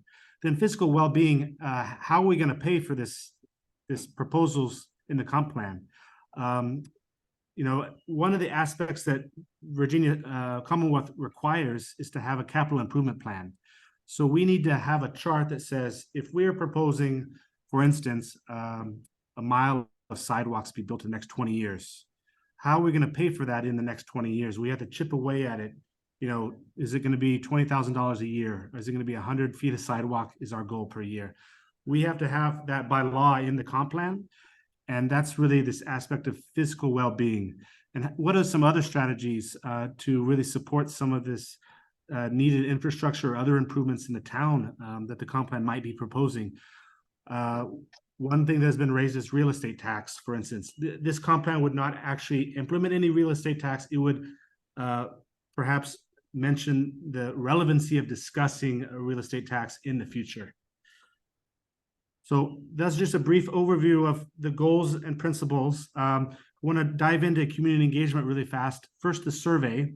But can I stop you just for a minute? Because, so what we're talking, when you're talking about the weaving of principles and goals, is saying that these principles, we need to look at each of our goals through that lens of that principle and how it impacts those goals, correct? Correct. Thank you. Thank you for explaining that, Ms. Morse, I believe. Yes. Yes.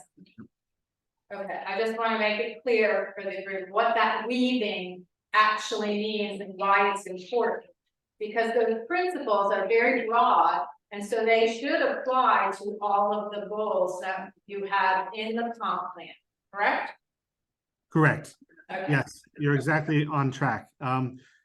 What I've also been seeing is there's a challenge with prioritization potentially. For instance, enabling growth. Maybe the town doesn't want to enable growth everywhere. For instance, in the historic district. But maybe it's a discussion of where do we prioritize enabling growth as an example. I heard a question, if you have a question. Well, I was curious about what do you mean by infrastructure? What is that laid out? Is that going to be laid out in the plan what the actual infrastructure, the definition of that is? Well, I mean. Yes, definitely. So each one of these phrases or headlines, we'll have several paragraphs of very closely crafted text to elaborate. For instance, principle number 1, retaining lifestyle and historic downtown aesthetic. This is the wording that really came out of our first workshop. But when I gave this overview at the second workshop, a lot of people really liked the small town character idea that was there in the old comp plan. So it's really a balancing act, and we might not find the exact right phrasing, but we'll have that 1 or 2 or 3 paragraphs below there that kind of elaborates on the meaning. If that answers your question, Mr. So the infrastructure, I mean, to me, infrastructure is about roads. It's about maybe the internet, things like that. So Yes. it's just one of those words that defines everything that's holds the town together. And I think that's the point of these workshops, right? To clarify some of the verbiage, and what do these words actually mean when we're talking about infrastructure? Because I would say you could have utilities, but you could also have sidewalks as infrastructure. You could have, building infrastructure. There's all kinds of infrastructure. So I think we need to, as they detail out, look at what the interpretation of infrastructure actually is. Correct. And a lot of what we're learning now, we had this VDOT roundtable, for instance, I'll mention a little bit later. A lot of course, VDOT's work falls under this goal 1, build out infrastructure. And not necessarily about building entirely new infrastructure. It might be about improving intersections to existing roads. I think that's what a lot of stakeholders are concerned about. Yeah. But yes, Mr. Heisen, you're exactly right. We need to elaborate and detail what these words really mean and what type of infrastructure would be included here. Yeah. Are there any other questions? Okay. But I don't know, you're going to talk about the community engagement in the survey and all that, but what my question, not questions as much as comments. I just feel like I've done surveys and I'm familiar with surveys. And I just feel like the survey should be really planned and organized and it's like I've watched some of the meetings and some of these, and you go over the survey, but it's not done. And to me, a survey is you target and then you do the survey, and then you have a time limit to finish the survey, and then you go over the results. So I don't think you need to go over the results until it's finished. I mean, maybe you don't get enough people, but there was twice I'd seen you go over the results, and it's if it's done, it's done. But if it's not, say, okay, this is the deadline, if you don't get your survey in, we're gonna do it anyway, you're not gonna get. 25%, you're gonna get a sampling and. Just I think the survey, it was pretty decent, I missed a few things, but I think it was pretty decent, and I think you're gonna get it. And then with the survey itself, getting the copies and getting the people in the town involved.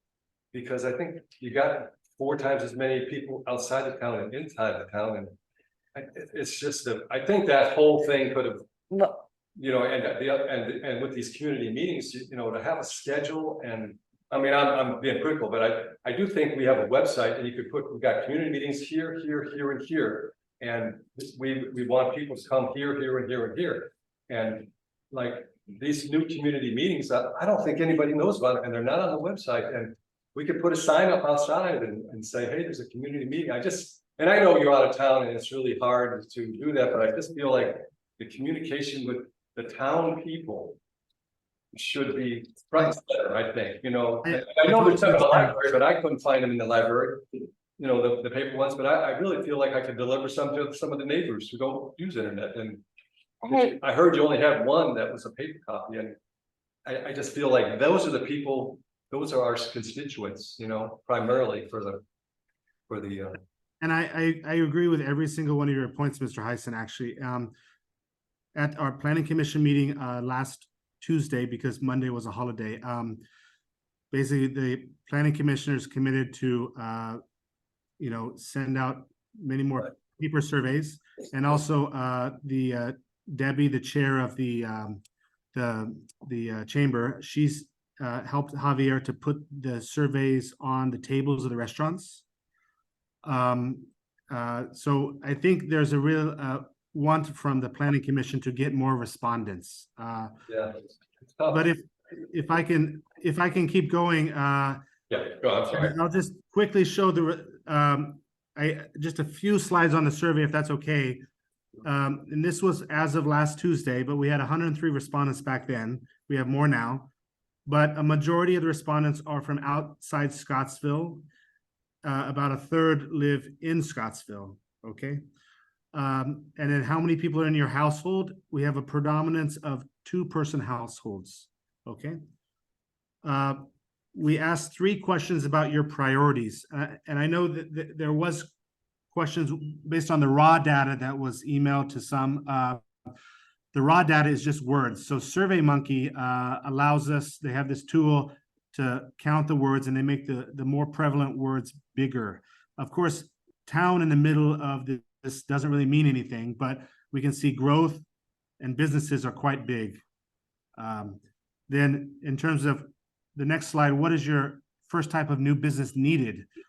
Is restaurants right there in the middle. What is your first concern for Scottsville? At the same time, growth is their first concern, the most prevalent word.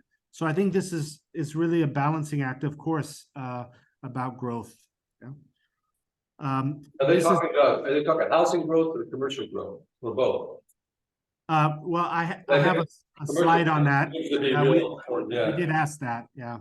So this slide that I'm just showing is all respondents. That's out-of-towners and Scottsville residents.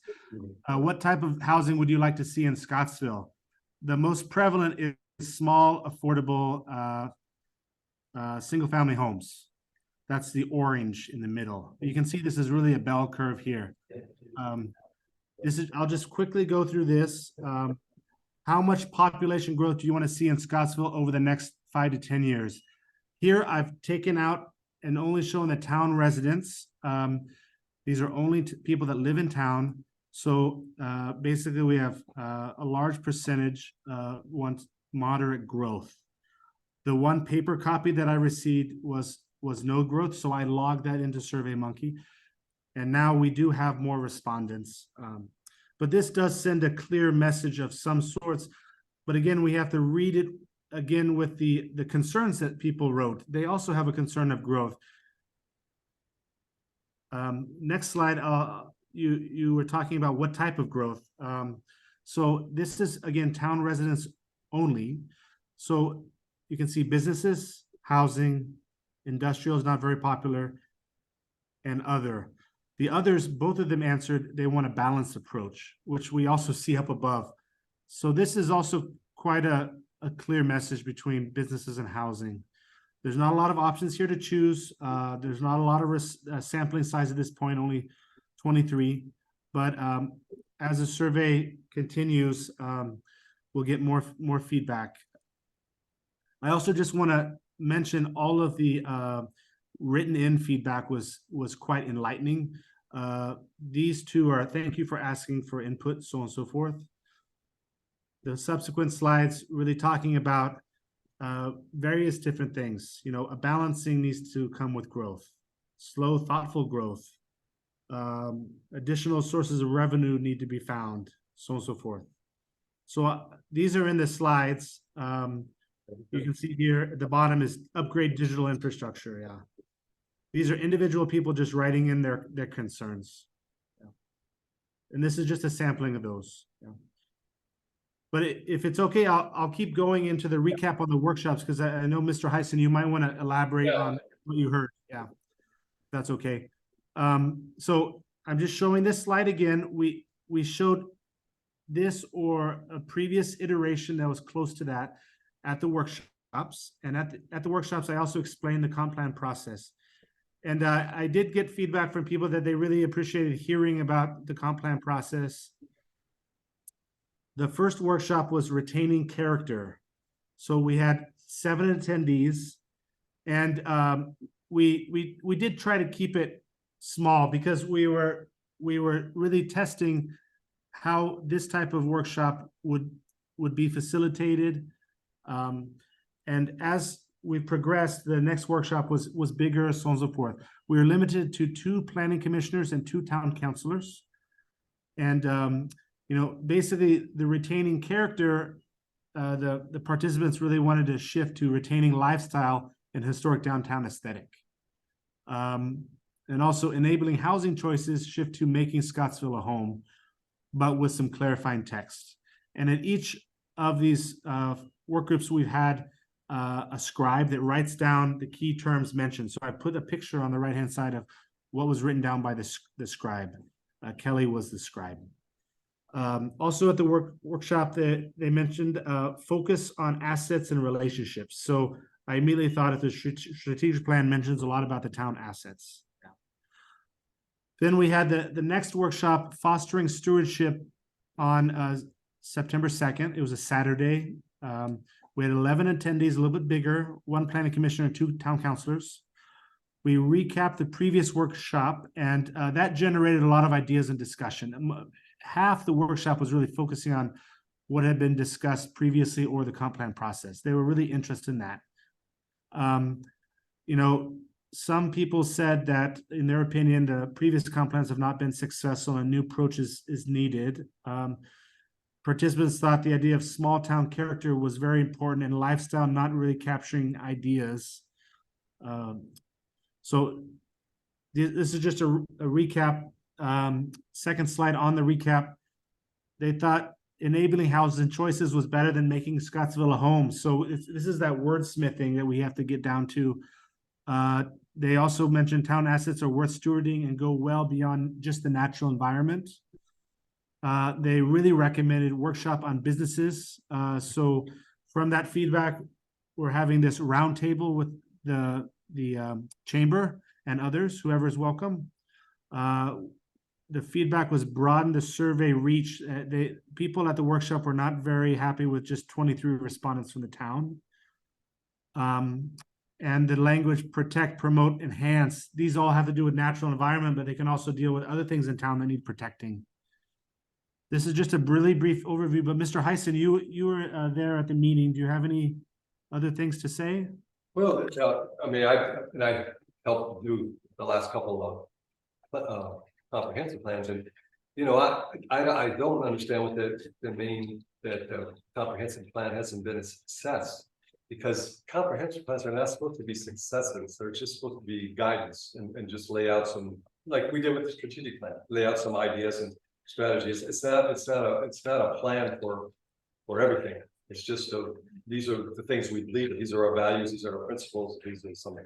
So I think I mean, I think the workshop was really good. There was some really good ideas. I think it was more brainstorming than everything. I appreciate you really taking it, trying to get some engagement in this community. And it's so hard because there's, you know, there's like 5% that are involved, and the rest are just whatever, get involved in the community also. So you're making, you know, you're making some efforts, you know, with that. And I think you're in a tough situation, you know, because, and I think you've done a good job, you know, coming here from not knowing the town, not knowing the history and the culture, and hopefully getting some support from the planning commission. But, you know, I've been to those meetings, and I'm concerned when there's only like 3 people there and everybody's zooming or not there. And, you know, I just feel like that if you could, you know, it's just, they need to be engaged too, you know, totally engaged, and be there and in person,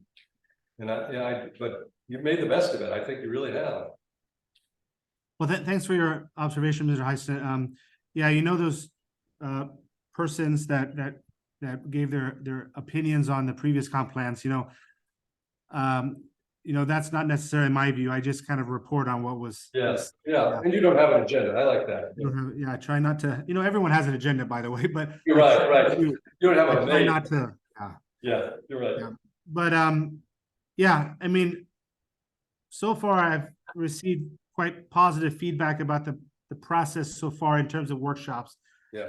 Now we're a little bit more comfortable, and I myself am more comfortable. And you know, this second workshop, you know, we asked people that came to the previous ones, hey, come again, but bring a friend too. So we're trying to be as open as possible, but not, you know, inviting, you know, 500 people to show up at the same time. Now we're yes, Javier, if you haven't already, I mean, he's posting the workshops on the website. And for instance, Miss Nancy Gill has broadcast them on the James Exchange. And I feel comfortable based on our model of these workshops. We can, if a lot of people show up, we can manage the situation. Do you know what I mean? We want to keep it professional. We want to keep everyone welcome, so on and so forth. I hope that's also the goal of the town council. If it's not, just let me know and I can adjust. Yeah. Since time is of the essence, I'll just keep rolling if that's okay. Yeah, I think we probably should compress a little bit. Okay. So I just wanted to flash the stakeholder groups engaged. For instance, we've engaged a lot of individuals and a lot of institutions. Is someone saying something? No. No, I think it's a side conversation. Okay. So we need to engage more individuals, like attending the workshops. We need to engage the businesses, and we're approaching that with Debbie and whoever else, whether other businesses or individuals want to come, and organizations, of course. So next event scheduled, we have these events that were, you know, put on paper by the Planning Commission, and we have them all, you know, scheduled. We have 2 planning commissioners scheduled for the first 4 events. And I'd be really appreciative if we have the ability for 2 town councilors to come to these events too. I think that'd be really great. We have the Enabling Growth Workshop that's on September 30th. We have the Business Community Roundtable that's on a Monday night. That was, you know, scheduled because we thought most businesses, for instance, restaurants, are mostly closed on Mondays. This might be the best day for them. And it's right before the Planning Commission meeting, so we can segue into that. Then we have the Walkability Focus Group, and then Housing Focus Group. These are going to be a little bit different than the workshop. The focus groups are going to be with all the chairs in the meeting room there in kind of a circle, and we're going to ask very specific questions. And these are going to be facilitated by either Planning Commission members or you know, good facilitators. I've witnessed Kelly. She was the scribe for the first workshop. She's quite a good facilitator. If we have a lot of people, we might have 2 groups, for instance. Then moving on to the community meeting, this is something the Planning Commission really wanted, especially the chair, Ms. Lisa Caltibiano. She wanted to really have an umbrella event towards the end of this engagement to really recap everything to an audience, explain why things have come together in this way and the different viewpoints. And then give community members an opportunity to, say what they want to say. And this would be a larger event in the town meeting room there. In parallel to this, the planning commissioners want to go out to small events like a soccer thing on a Saturday to hand out these survey things. We also have, of course, the statutory hearings that we have to have through the formal process later. Yeah. So this is really the community engagement schedule. We don't really see any more events than this because we're on a relatively tight timeline. Yeah. Regarding getting 2 town councilors for each of these meetings, do we have any volunteers really quick for any of these? Well, I'm interested in enabling growth for housing focus, so you can put me down for one or both, depending on who volunteers. And that email that I responded to today, Lincoln, was that the housing one that I clicked yes to? That's Or is that a different, earlier, that's a different meeting? That's kind of a precursor to the housing focus group with Virginia Housing. Okay. I have a slide on that very, very briefly, but I'm really glad, Ms. Hines, that you're excited to hopefully attend that. Yes. So you could put me down also for the housing focus group. Okay. I like the walkability one too. I could do that. Okay.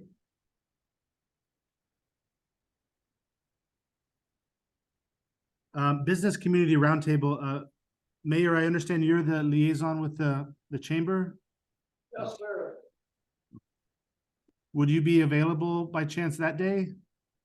I never know when I'm gonna be available. So I don't wanna commit to it right now. I'll check and see if I got anything going, but, Okay, I understand. well, I might have to go in another direction. Okay. Mr. Payne, I think you really had a great grasp of things at the VDOT roundtable. I really appreciate your views. Would you like to join any of these?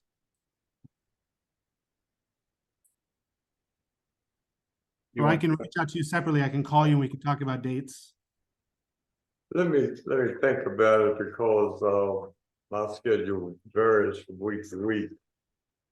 I'd like to be a part of at least one of the workshops, but I don't know which one it would be. Okay, I understand. Yeah.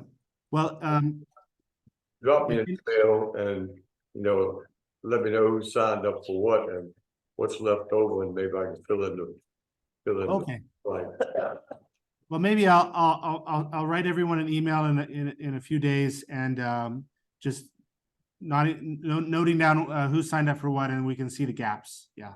Okay. Thank you so much, everyone. Yeah. Well, just one, you didn't touch on it, but this whole thing about this urban development area, I mean, I looked that up and and it's really pretty complicated, and I guess the point of that is we could get grants from VDOT if we're a urban development area.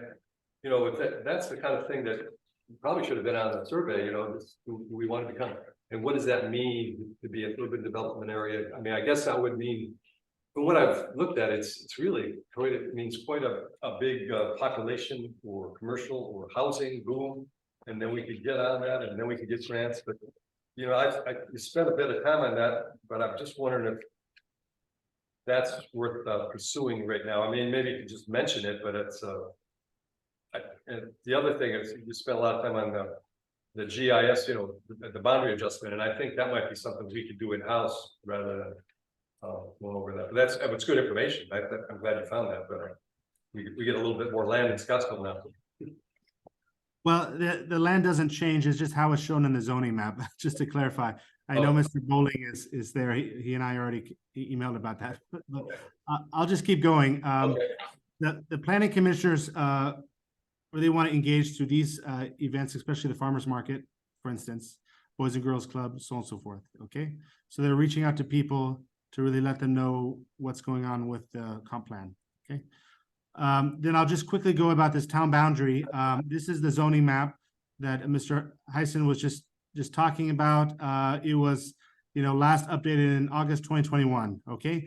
So I'll just highlight very quickly the Fluvanna County boundary with the town, the levee in the CSX area, and the fire station area, okay? So here on the Fluvanna County side, you can see left-hand side is our zoning map right now.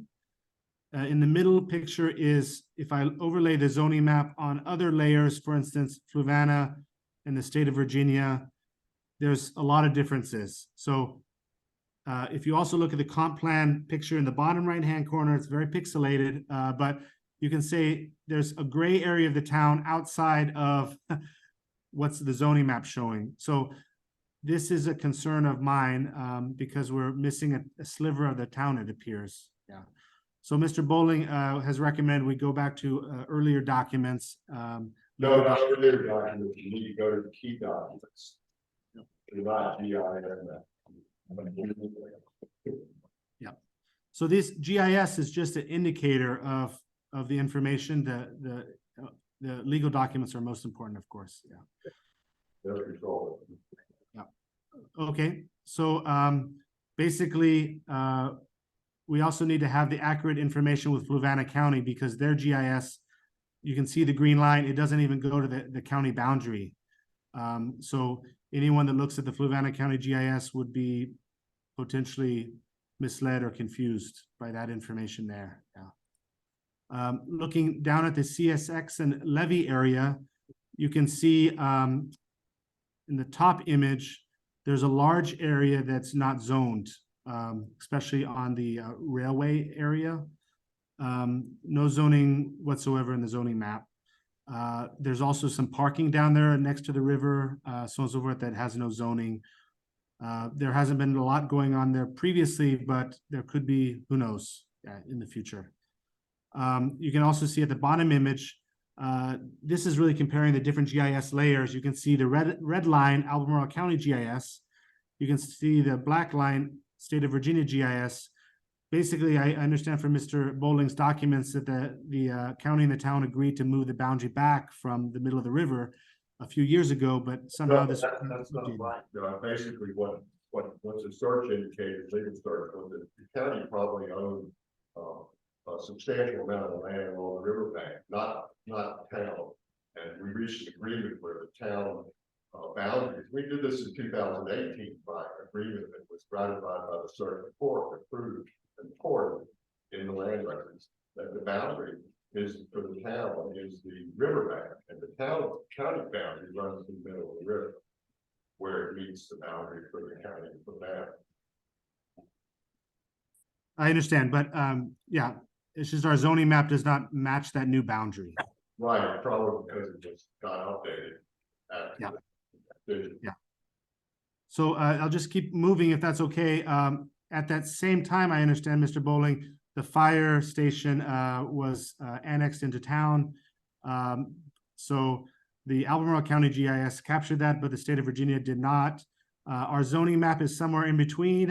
You can see here, there's a gap here, and we just have to kind of, make sure that everything is aligned here. Right, and there again, a record in the clerk's office, there's a nice little plaque which lays it all out, the beach and that description. No, but I know, I hate to tell you, but the GIS maps are always going to have these inaccuracies. It's really, that's the nature of tax maps. That's a theoretical. I'm not getting legal on. I'm gonna quit talking. Yeah.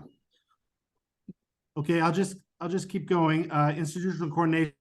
We've had consultations with each of these agencies except Buckingham County. That would be a relatively very simple consultation. But I will briefly go over the Albemarle County planning consultation because that's perhaps the most important. Okay, I will not talk very much about Thomas Jefferson Planning District Commission because we are not, the town of Scottsville is not a stakeholder, so they're not able to offer support unless it's basically paid. VDOT, we had the roundtable that we talked about earlier. Mr. Payne and Ms. Morris attended there on behalf of the town council. It was very fruitful, and we're going to have quarterly meetings that Javier will have quarterly meetings with VDOT. Okay, so this is just to answer your question, Mr. Bill, on the urban development area. So yes, you're right. Sorry, Mr. Heisen, is that you? Right, thanks. Basically, the urban development area, yes, has benefits in terms of grants. The language in the Virginia Code is a little bit flexible in terms of what size of area is really developing.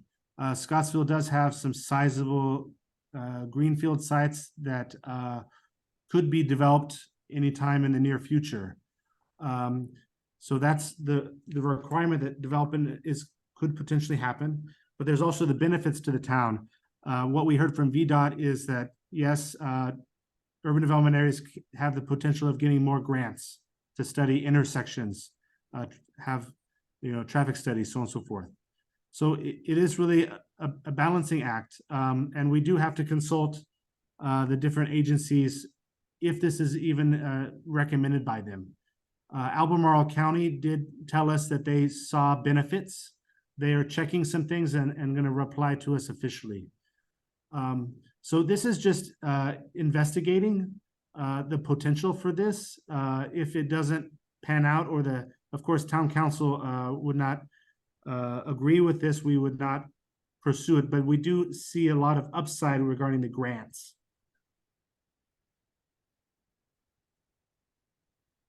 Is it okay if I keep moving? Did I answer your questions, Mr. Heisen? No, I think there's a lot of uncertainty, so it's worth pursuing, I think.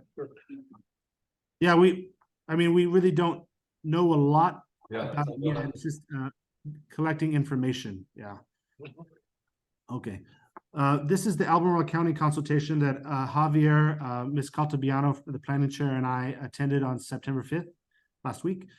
So basically, there was concern that Scottsville was not being shown consistently in the Albemarle County comp plan process. The town was being left off maps, so on and so forth. We did talk to them, number two, about the potential for an urban development area and the benefits of VDOT grants. That's what they mentioned, and we said, yes, VDOT told us that also. And like I said, Albemarle County said it would probably be beneficial for the town. They do have number three, a previous sidewalk study that they're going to share with us. They already mapped out all the sidewalks and digitized them. And number four, we've set up a communication channel. So we're going to talk to them again in November, December, when they have more of their comp plan materials ready. And they asked us, are there any concerns that the town has in the county area? We briefly mentioned the turkey farm, but other than that, we did not mention a lot. Javier, do you have anything to add from this discussion? No, I thought it was very nice that we were able to start showing the comparisons of the last comprehensive plan and this one, and start advocating for us to be included a little bit more. So it backed up what an elected official mentioned to us, or board of supervisor, representative, and then also staff following up on the same thing. So is there a possibility that can happen still? That we could be designated as an urban development area? No, this is more, in general, we weren't really being mentioned in this one. So like we nailed down like, hey, the libraries are important to us. We had a comparison of what 2018 figures of the comp plan being mentioned to what AC 44, which is the planning mentioned. Yeah, I know Lincoln has highlighted that. But that's mostly what we talked about. Hey, not specifically the urban development area, but like. Was it mentioned though? Yeah, so we asked them, hey, what benefits, what pluses or minuses do you see with it? But most of it was, we had a conversation with Price about, hey, I think we should have more visibility in their comprehensive plan. So the zoning supervisor Price? We mentioned that we had a previous meeting with her about that, and then we had a meeting with staff to discuss some of that. So I'm hearing it from both sides of the county. Staff, Albemarle staff? Albemarle staff with us. Gotcha. That was that September 5th. Yeah, that's what I thought. Okay, good. Thank you. It's more just getting mentioned, because if you aren't mentioned, you aren't on the radar. So I'll just show some of these maps very quickly. Most of you have probably seen this, On the left, the town resources are shown, except the police department, the police department, of course, serves, Albemarle County when the county police are not available. In the middle image, the town is not even shown on this map that's used for community engagement. On the right-hand side, the town of Scottsville is covered up when talking about crossroads communities. So it's really difficult for the community to comment on whether Scottsville is anything in the hierarchy of the county if it's covered up by the legend. So I think they got our message very clearly. To your point, Eileen, they were receptive when we were showing these slides. Okay. We were worried we weren't gonna be able to show them again. I'm joking, but they were professional about it. Okay, good. Sounds productive. So on this slide, you see on the left-hand side, this is talking about conservation easements. But Scottsville is shown as a gray development area. So it's just very inconsistent throughout their documents. So they committed to make us, shown much more consistently. In the middle image, you can see Scottsville is shown in terms of housing, but Scottsville might have almost the same number of housing as all the rural area 4, but since rural area 4 is so big, it's shown as a darker color. So that's also a little bit misleading. And, overall, this is really against the Board of Supervisors framework for equitable and resilient community.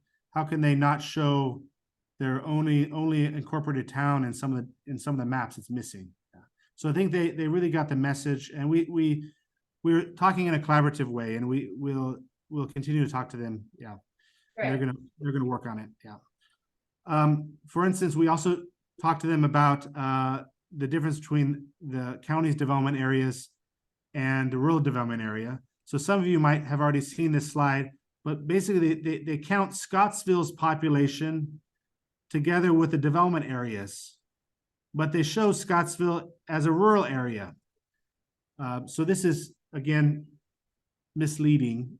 So they committed to show Scottsville in some way, clearly. Yeah. Clearly and consistently.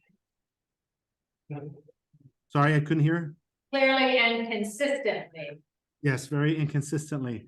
I'll briefly talk about Albemarle County broadband. The southern Albemarle County traditionally has been underserved by broadband. There is a new provider coming to the area potentially in Scottsville, so the situation could improve. Yeah. But the reason we consulted Albemarle County broadband because this is a requirement for the comp plan in the Virginia code. Lincoln, maybe we can wrap up with the most important slides and continue down the agenda. I think we've touched some of the important points, including outreach. So Housing Virginia, as Ms. Hines mentioned, is another meeting leading up to our engagement. So I'm really glad Ms. Hines has volunteered to attend. We're going to talk to them about case studies, other information and grants they might have, and this is a free service that they offer. It's not costing the town any money. And this is a state agency. We met with them on August 31st, and then they're going to come back on September 19th. Okay, so next steps, Planning Commission meeting on October 2nd. We're going to continue with the engagement events, and we're going to continue working on the report, chipping away at the text. Okay. That's all that I have. Thank you for your patience after all those slides. Thank you. Thank you, Lincoln. Thank you, Lincoln. Keep up the good work. Revenue discussion. Okay, so when we have the budget discussion, I went over the numbers and we all know how painful that discussion was, right? So we had quite a drop in revenue from the COVID era to now. And one of the things I looked through the revenues is if I'm looking at like what are our revenue sources? Revenue sources come a lot from grants. In terms of state government, federal government, and things like that. Some of those are matching, many of them aren't, but we have trouble with matching grants, right, because of cash flow. Revenues from the county, marginal. And then revenues from the town business licenses, cigarette tax, meals tax. Those are probably the top few, right? So if I look here at the number, meals tax is the highest. Business license is next. So thinking about these in the current environment. The current environment is largely inflationary, right? Any of us have gone to the grocery store. If we buy building supplies, we see all these prices going up. And from what I can tell, in terms of a macro level, I don't see that changing anytime soon. So we're trying to manage a budget that are based largely on unpredictable revenue sources. And what I mean by that is, if the economy starts to slow, what's that going to do to meals tax? I don't know. And if it goes down, what is that going to do to our budget projections and how we continue to work? So I started to think about what might be the other revenue sources or additional sources of revenue. And I think we need to start thinking about that more seriously. So I know in the past, we've talked about potentially having more events, because events bring people into town. That brings more money into town. So that's a potential source of revenue. But again, it's not a predictable source of revenue. What I think really became apparent to me as I looked at this is, I think we should seriously consider a town tax at this point. Real estate tax. A real estate tax. It's funny, I was just talking to Javi about this today. Really? Just came up. My fear with the real estate tax is that we will become the only place in Albemarle with a double tax. And I think that could dissuade a lot of potential home buyers. That's my, it would, when we, I wish I could remember the numbers, but I can't. But when we discussed a real estate tax a year or two ago, Matt pointed out that the amount of money we would have, like the pennies on the dollar, I don't know how the taxes work, to make it profitable for us, because other people would be collecting this money and processing this money and keeping a percentage of it. To make it profit, huh? Other people. Like the county, we have nobody here in the office who's gonna collect. There's a piggyback tax and they charge an administrative fee, but that really is not going to be very hard, because it's just writing a check to you. Is really all that's involved. Okay, because Matt made it sound like we'd have to make it a certain. I think you said 10 cents, Problem make it worth it. about the piggyback tax is how much you set it for. Say, well, let's just raise it a penny or 2 cents, 3 cents, or 5 cents, and then you look at the revenue brings in. That's the problem. And you have all these figures that have already been compiled for you. These really not exhaustively, but pretty comprehensively by Laura. Yeah, she did a really nice report, not only the real estate tax, but also the personal property tax. And it had various scenarios. So this has been done. Oh, in some depth, really, actually, not just done superficially, but in some depth. And so those reports still exist. If you pull them, you're not going to be reinventing the wheel. You're going to start out, and that's what you're referring to, Right. I think something to point out too, which isn't fun to talk about, but if you surveyed people in the town, would they rather see a town tax or would they rather see us cut more spending? I think it'd be a pretty unanimous answer that they want us to cut spending. We Obviously, can't, we already. Look at the budget. I understand that. Operational. I We understand. have no capital improvement plan, right? Very little wiggle room in what we're doing. If inflation continues, there's going to be a continued downward pressure on our ability to balance the budget. I agree with you, right? I agree with So you, but I think, where do I feel? like we're Justifying to looking at the people- margins now. but justifying to people in the town. What are they getting out of this tax other than the town government continuing to run? But, you know, they used to have a town tax, and you're talking about the property tax, right? We had a town tax years ago, but I was talking to somebody about that, I don't know exactly what they paid, but I think it was a flat rate. And somebody said, well, we got something for that, we got a reduced rate on the trash, and we had a large trash pickup every year. And so there was some benefit to that, and it was a town tax. I mean, a town tax, but it wasn't a property tax, so I think maybe $100 per house. No, it was a property tax. You had a piggyback tax. But it was standard for, I mean, the big houses paid the same as the small houses. Well, not really. They did. No, sir. I mean, it was a piggyback tax. In other words, down our county assessment. That real estate taxes and personal property taxes. Oh, they did, so they, okay, I know. And the town did too. They assessed real estate taxes and personal property taxes, and they just did it as a piggyback. Percentage of the county's tax. And that tax is not based on everybody's equal, it's based on fair market value of each particular property. Oh, it was, okay. Set by the county. Well, that's good. So have you done the numbers on any of these?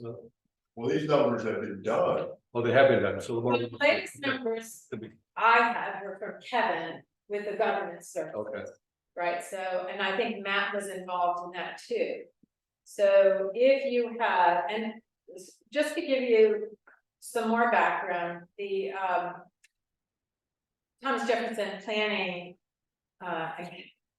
District Commission, right, I always get that wrong. They had a list of sort of comparable areas to ours, so it included Madison, Standardsville, Dillwyn, Mineral, Scottsville, Gordonsville, and Louisa.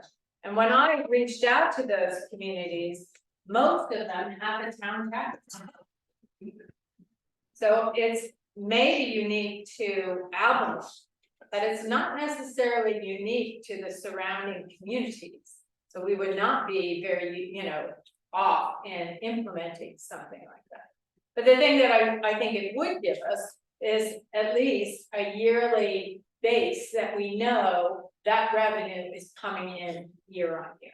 Would you? And it's coming in at a predictable time where now we have a cash flow issue, right? We have to balance what's going out with what's incoming. And I know Ms. Carter has said that Javier does a very good job with this, but it is a bit of an art form to do that, depending on how much reserves is right there in order to balance that flow.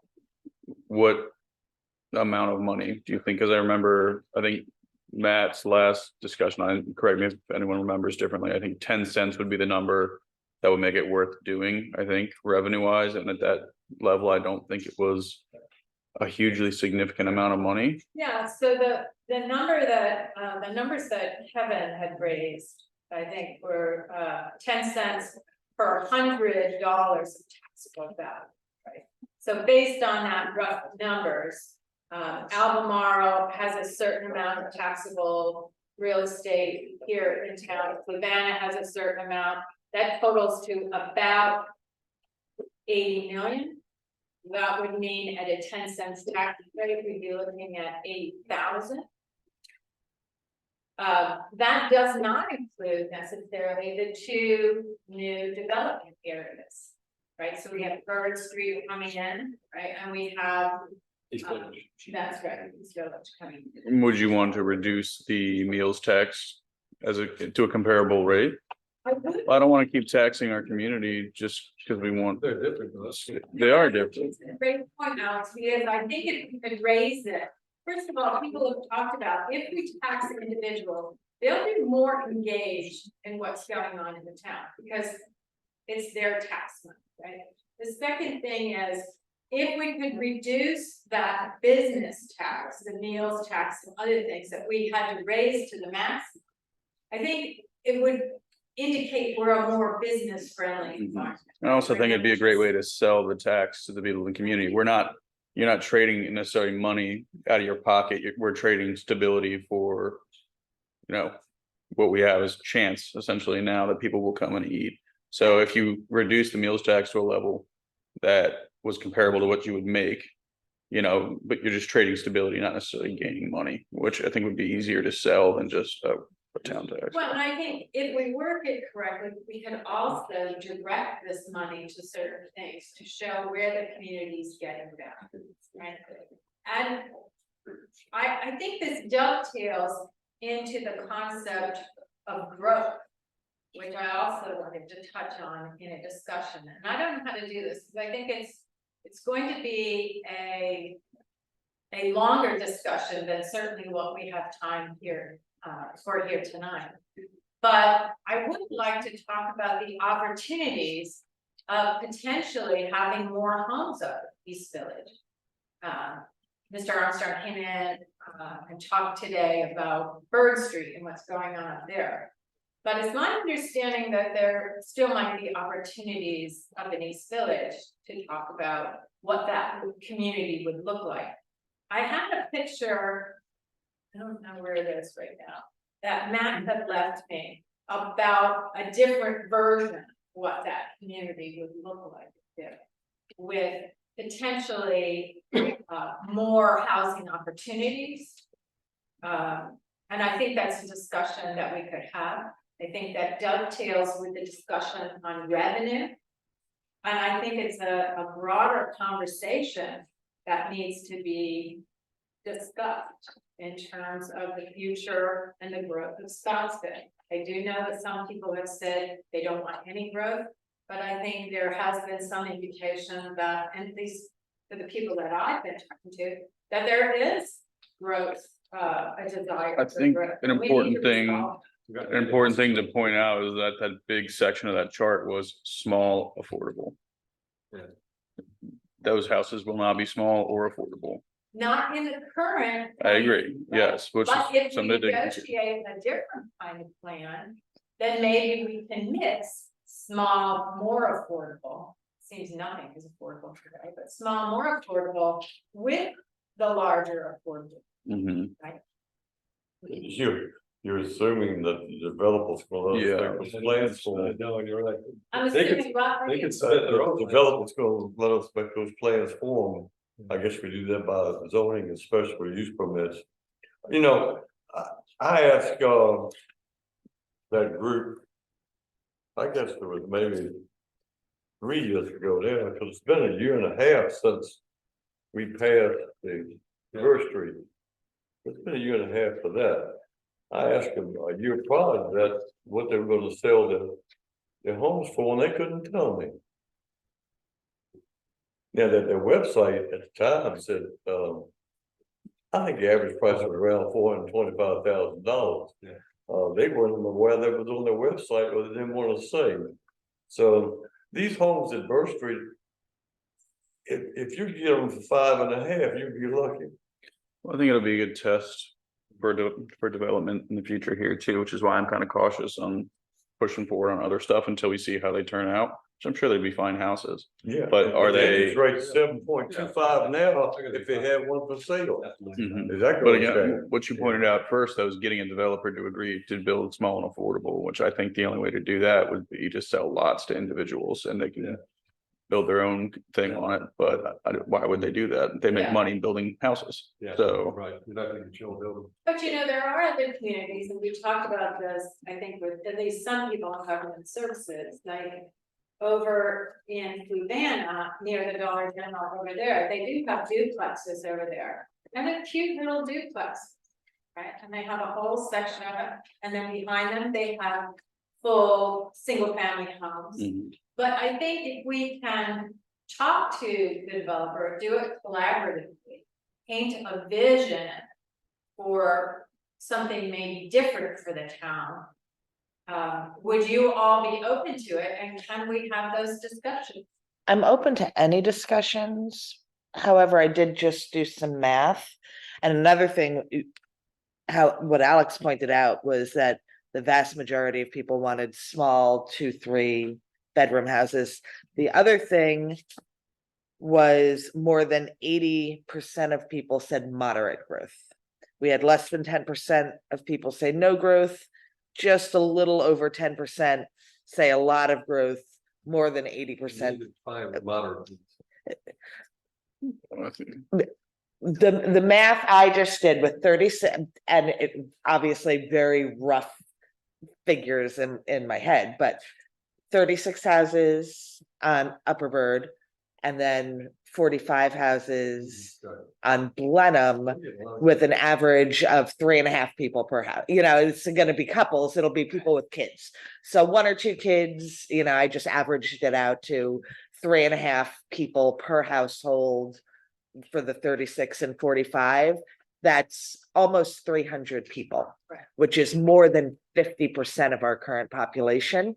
I feel like anything more than growing our population by 50% over the next 5 years is starting to leave the moderate growth area and go into large growth area. So if we don't address that, though, we don't have housing opportunities for more affordable options. I don't know. Like I said, I want to address, but when you were saying that we might be able to fit more onto Blenheim and stuff like that, I don't know how many more would still, like, the vast majority is moderate growth.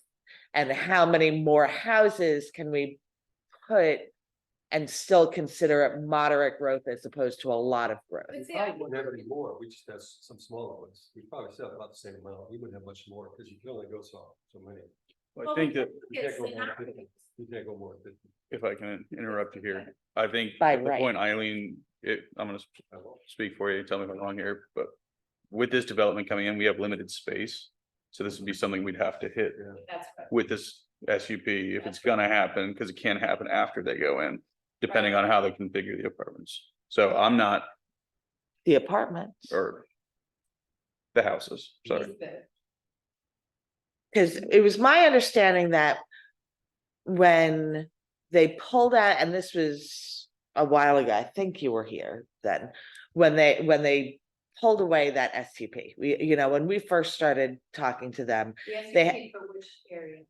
Blenheim? for Blenheim, Okay, they said, forget it, we're pulling the SCP, right. and they came back with the by right, which gave them, That's right. what is it, like 2.5 acres per home. It'd be 50. Not too. What's, I think, so. On Blenheim, Mhm. So it's 50 Yeah. Yeah. 50 Alright. houses. So it's rural areas. By right. 46. 46 by right. But the interesting thing there is we could. They don't, I guarantee they won't initiate, but if we did a special use or a zoning adjustment there, we could. Even keep the same density, give them different lot sizes, because there's a big valley in the middle of that. Yeah, some of it's not easily buildable. Right? Yeah. So some of the lots Yeah. have a lot of acres, Some- acreage. Some of it don't because of the water paths and also because of the terrain. But I think it is an opportunity for us right now to have discussions, to talk about different scenarios of density, to look at what it might mean in terms of revenue opportunity in the future for the town. It's a good opportunity to implement a town tax because nobody's in nobody's even. as They're not even built. I think I'm looking at it from a different perspective. I work 4 jobs and still live below the poverty line. And you're not- What? You're not alone. I know. My concern is not $500,000 homes. My concern with Scottsville right now is apartments under $1,000. That is what we are lacking. We need, when we say affordable housing, $500,000 new construction homes that are just going to be densely packed. Everybody is very concerned about keeping the small businesses going and making sure that we have enough customers coming in so that businesses aren't shutting down. And that's true. But when we get to the point where we are bringing in $500,000 homes and kind of changing the dynamic of Scottsville and not that I don't want to welcome new people into the community. That's not at all what I'm saying. But if we have a shift in our dynamic, what's going to happen is that can lead to, I hate using the upping rents for other people. And what's going to happen is right now I pay $750 a month. I swear if it went up $100, I would have to leave Scottsville. And if we start gentrifying Scottsville and upping everybody's rent, the concern is no longer, do we have customers to shop in these small businesses? The concern becomes, do we have employees to work in these small businesses? But that's a really good point that I think this also addresses here. Because if it goes in as as currently proposed, you're going to get those $500,000 plus homes. And that's all you're going to get. If we go back and we start to look at different scenarios and negotiate and work with the developer, we may be able to come out with different options that have smaller amounts of $500,000 plus homes with some more affordable options. Right. Right, and that is a different, I completely agree with you. So my recommendation to you all is to consider, let's have these discussions. Right, and I think we're getting into housing a little bit more. I think we need to stay with the finance, but one of the things with housing, and I think the first question is, would they consider doing something besides it? I heard Lisa once say, Southern Development doesn't do apartments. And I agree, we need about 20 or 30 apartments in this town. Because I was looking the other day for someone who would have an apartment and it's just word of mouth, I can't find any apartments. But So that'd be good to have that discussion about getting apartments. But if you build smaller affordable homes, townhomes, duplexes, quadplexes, a lot of times investors buy those and rent them out. That's how, yeah, because that's why we have rental properties here. Yeah. Right, so it does create opportunities to have more rental housing. If I think about like what happens in the like DC metropolitan area where I used to live, right? They would buy up these large parcels and they would put a small amount of commercial in the center. And then they put small like condo, apartment size things, then townhomes, then big homes, all in one village type of concept. Now we have an opportunity potentially. This is where up in Blenheim, where it connects to the trails in Van Cleve.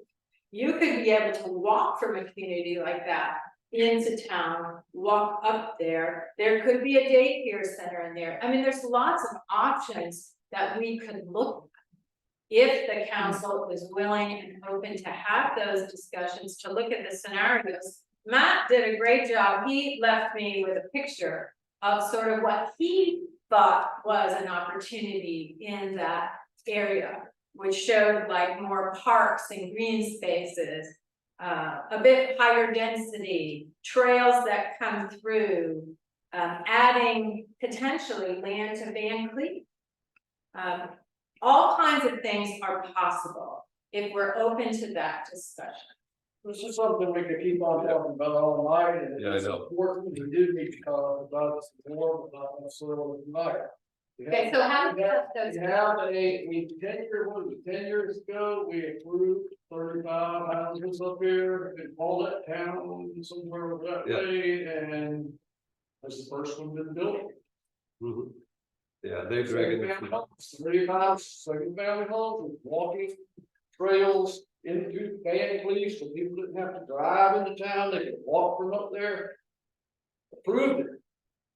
First one hasn't been built in 10 years. But we can't, with all due respect, Mr. Mayor, we can't build our entire future on what has gone on in the past. We got developers. I think every situation presents a new opportunity, and this may be our last opportunity, given that's a big parcel in town. And we can at least entertain some dialogues on this. I can get some scenarios together, get all the parties together. I'm willing to do that if you're open to hearing that and considering what this means for the town.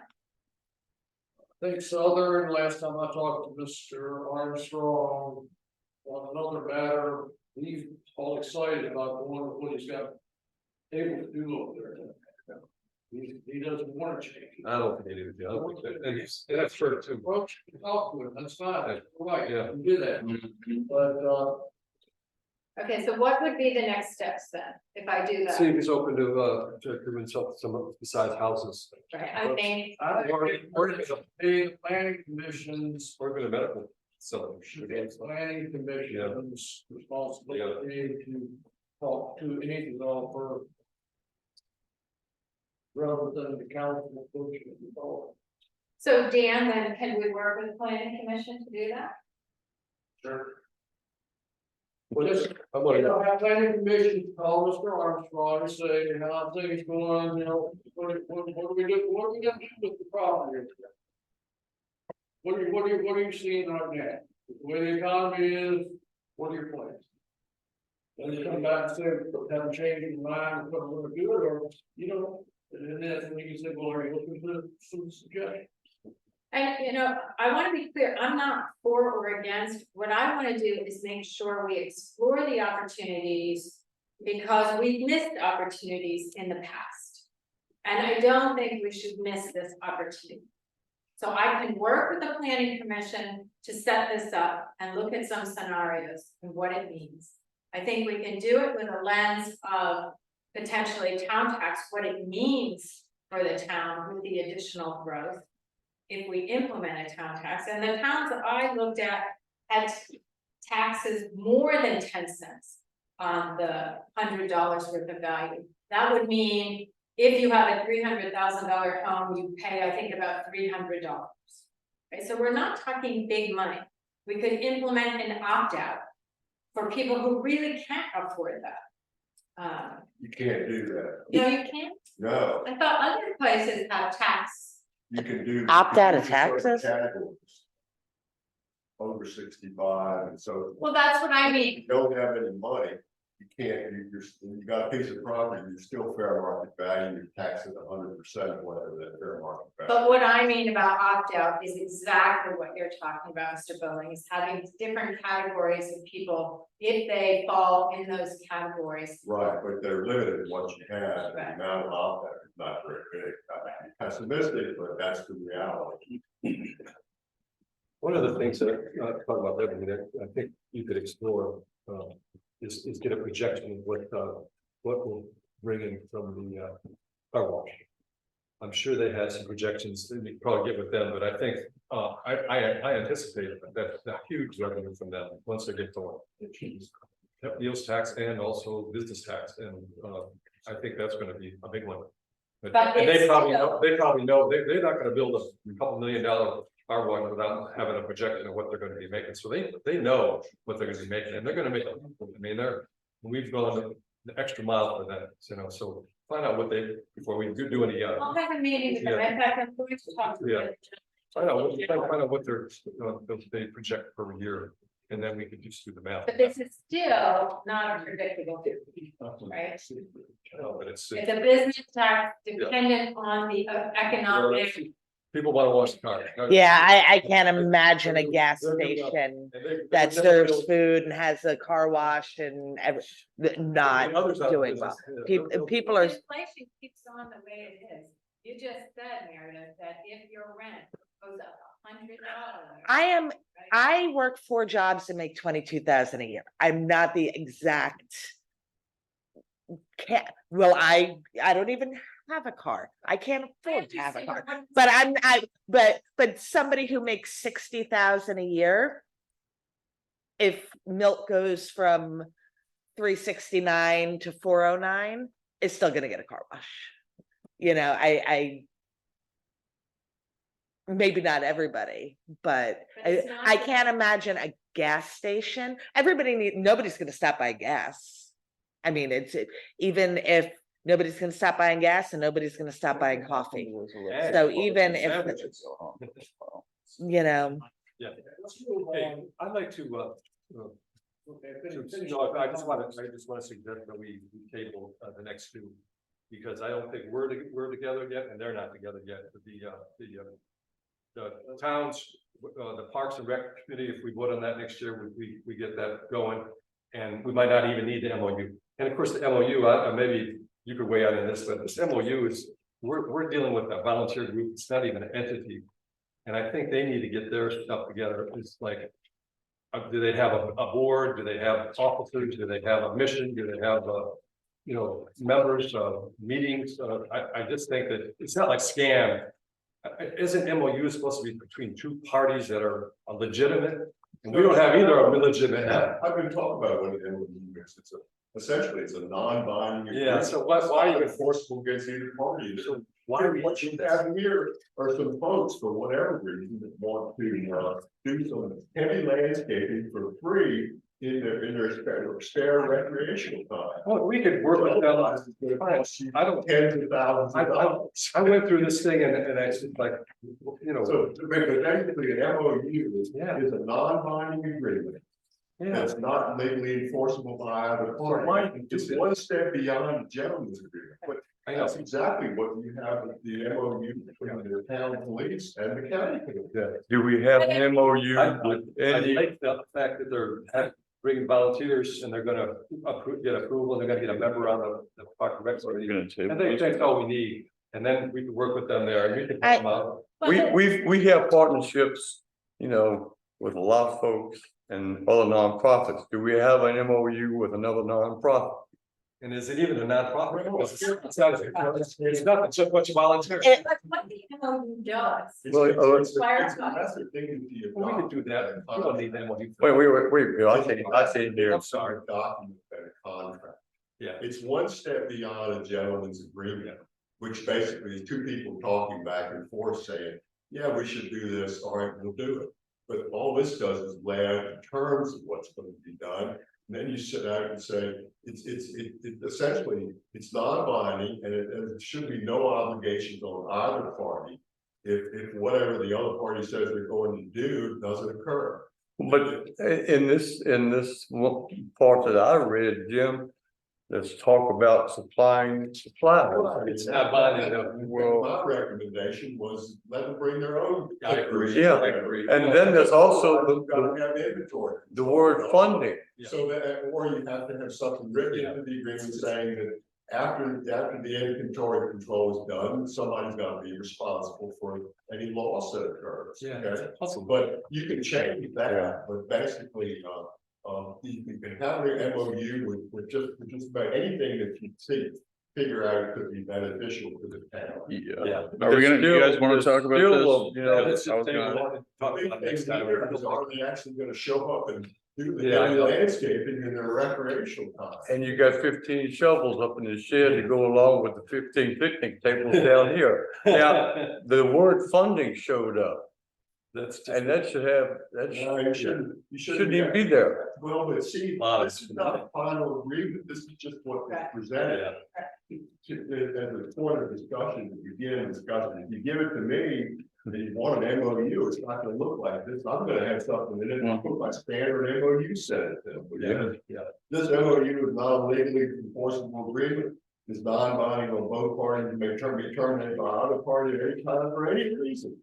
That's what you do with an MOU, make sure you don't have legal problems. But then when you do that, and that's what you have with a very important MOU between the town police and the county police.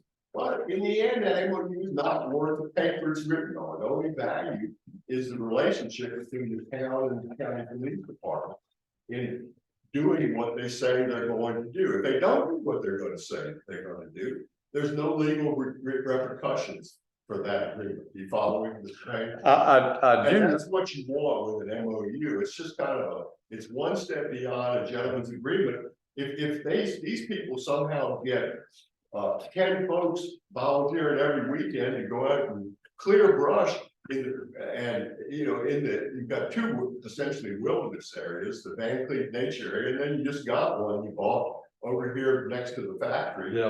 But there's plenty of heavy bush cutting you can do, but the proof will be, can they do it, If they can, great. If they can't, fine too. You know, that's. Well, who wants this? Well, these people want to volunteer. Yeah, well, no, wait a minute, not volunteers, Jim. Who wants this document? Why can't they just all show up and say, well, here we are, got the shovel, let's go. Because people want that. We want oversight. That's why we need the Parks Committee. We need oversight. Who's gonna be out in your park doing work on particular? Like Saturday you or said, Sunday or one of your whatever? neighbors went in with a chainsaw. That- Permission, I guess they did. But the key, whether this is even worth doing or not, is not gonna, you're not gonna know until. Is it possible for 10 people to show up sufficiently, to make a dent on the problem over, it's not just one weekend. They have to show up, like, what, 15, 20, 30, they have to be a group, and that's my sense of, again, and I'm just looking at what's on the paper, so I'm just. Well, me too. Yeah, that's all I do. What we're trying to do is become, the idea has been established in other areas, like with the Appalachian Trail Club, where these folks go out and do heavy manual labor for free for the federal government up on the Appalachian Trail, hard work. But I got news for them, any work on the Bay Creek nature area is gonna be hard work, and can they do it? That, it would be interesting. Some of it's real basic. But that's what we're trying to do. Let's table And I don't think legally you have to worry about it that much. There's a statute, which I sent you all, which looks like the General Assembly says you're immune for any maintenance of your park system, recreation facility. That's exactly what this would be. So essentially you all decide what you do, but if you do it, you have to realize that if you're gonna do this MOU concept, it's not it's a non-binding kind of one step beyond a gentleman's agreement. And I guess what's trying to be done with the group is I can't think of their name, but what they're trying to do is institutionalize it and see if the club can actually carry out what they want to do. And that's the key. Let them join the Parks and Rec, be part of that. I think Really have it's- some oversight of that. Well, I mean. I like the MOU. Why don't y'all edit that document and get it like you want it to read, and then we'll take it from there. Yeah, I can do that. I'll write it up. I'll simplify it, just make it Then we'll talk real about clear. all this. Yeah, if we even want it. Well, As long as there's a member involved with the town and they're not doing things on their own. it does give us an opportunity. I think it is a good big effort on the part of this group to give us an opportunity to look at what the expectations are and to negotiate that and have oversight. Yeah, I And don't know think why we that's a wouldn't really want it. good thing. Yeah, well, the volunteers are nice to have, I have no question about it. Yeah, I think it's a good faith effort to do. So let's do tabling both D and E and the next time. So wait a minute. So, Yes. And we're moving on to, yeah. Well, wait a minute. anyway, Whoa, whoa, whoa, whoa. we could still, we could bring that up at the next meeting. Well, why are we waiting months to talk about E? The last time No, we we'll do were that. here, We'll do that. I Right. talked about Yeah. Parks and Rec Committee. Let's keep I that on the sent agenda. out the Right, draft to this group. okay. I had expected that we were gonna talk about that. Okay, well, let's talk about No, it. but- Let's talk about it all night, okay? The government service that, Well, wait, has a we recommendation. talked about comp plan for like over an hour and nobody said, don't talk about comp plan. And all of a sudden we get to the end of the agenda and there's an issue. Let's I talk think about then we should have shortened up some of the other things so that we could get through the agenda that was approved for this meeting. Let's talk about Okay. it. Okay. Oh, Anyway, but the Thank Parks and Rec, you. well, I'm sorry, I'm just, thinking. frustrated with it. This license does what? Take these two items, and then all of a sudden, you're not taking. Well, maybe the one So, we could vote on next week. let's talk about Parks and I Rec. didn't know Mr. Heisen controlled the agenda. He made a motion. I don't think that there's a motion here. There's no. Would you like to talk about Parks and Rec or not? If you would. I would like you to talk to me more would you go right ahead? respectfully. We're ready to talk, the word's yours. Well, why don't we wait until after the meeting? We're ready to talk. All right, so were there any comments on the draft for the Parks and Rec Committee? Is this group in favor of starting a Parks and Rec Committee? And do you have comments on the draft? I'm in favor of it. I think it's a good idea if it's done right. I think that it has to have a clear goal. And a clear purview and what it's, you know, responsible for and how it will, as an entity, interact with council. Stuff like that. I think. Just like any of the other. Yeah. The government service fee came up with a description of that, and we looked at some of the things you had, and so it's just a general thing like the other committees. And I sent that out to everybody, so that's the one that they recommended, just to make it real basic.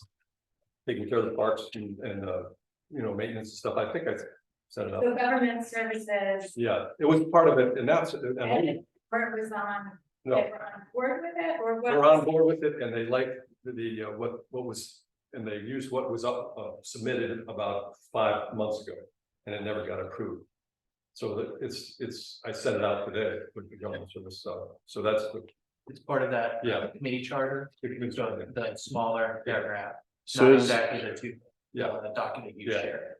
That was a page Yeah. or two. yeah, Well, there's an overview of all the committees. and that was, And then there's a deeper one Hmm. on the Parks and Rec, what the responsibilities of the Park and Rec. Committee, And then right? government services. So you augmented the general charter for all of, or recommended it, yeah? yeah, that's what and we've had that on the books. Yeah, I for a remember while. that. Yeah, You so brought that's that up. right, and so that's the one they want to go with, yeah.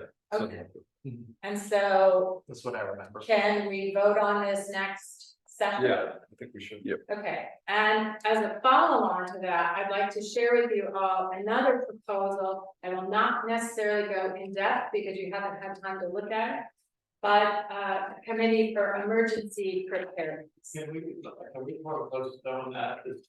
Yeah, I'm not gonna talk about it, I just want to give you the information. Okay, yeah, we can read, that sounds good. You, I'm extremely positive, so this meeting has gone an hour longer than it should have. We can discuss as to why. Please don't introduce that right now, or if you do. No, you can introduce it. You can, it's tired, you can move to. Yeah, all I'm doing is handing out information, I'll send it via email, you can all review it and we can talk about it. And it's the question. Maybe I spoke, Ron, about tabling the other one, we could table that MOU next time, see if we want to do that. I'll come up with a draft if we want to do that. Yeah. all right, USDA grant, Yep, on the USDA grant now it's changed from 25% to 15%. Yeah, so I spoke with, so our USDA grant facilities grant is usually a combination of loans and grants. That's nothing new to downtown. Spoke with the two members of the USDA facilities grant program. And the big takeaway is that our median household income increased from the 2010 census data to the 2020. And we use our median household income to adjust the percentage of grants versus loans on their programs. So we switched from a 75% grant, 25% loan, which we had on the last two vehicles. But starting this year, in 3 weeks, October 1st, they'll be, because our median household income increase, it flips around to an 85% loan, 50% grant on USDA facilities grant. 85 and 50 85 and 15, or sorry, 15, that's me. makes 100. Yeah, I know. An 85% loan Yes. Because our, and a 15% grant, No Bobcat.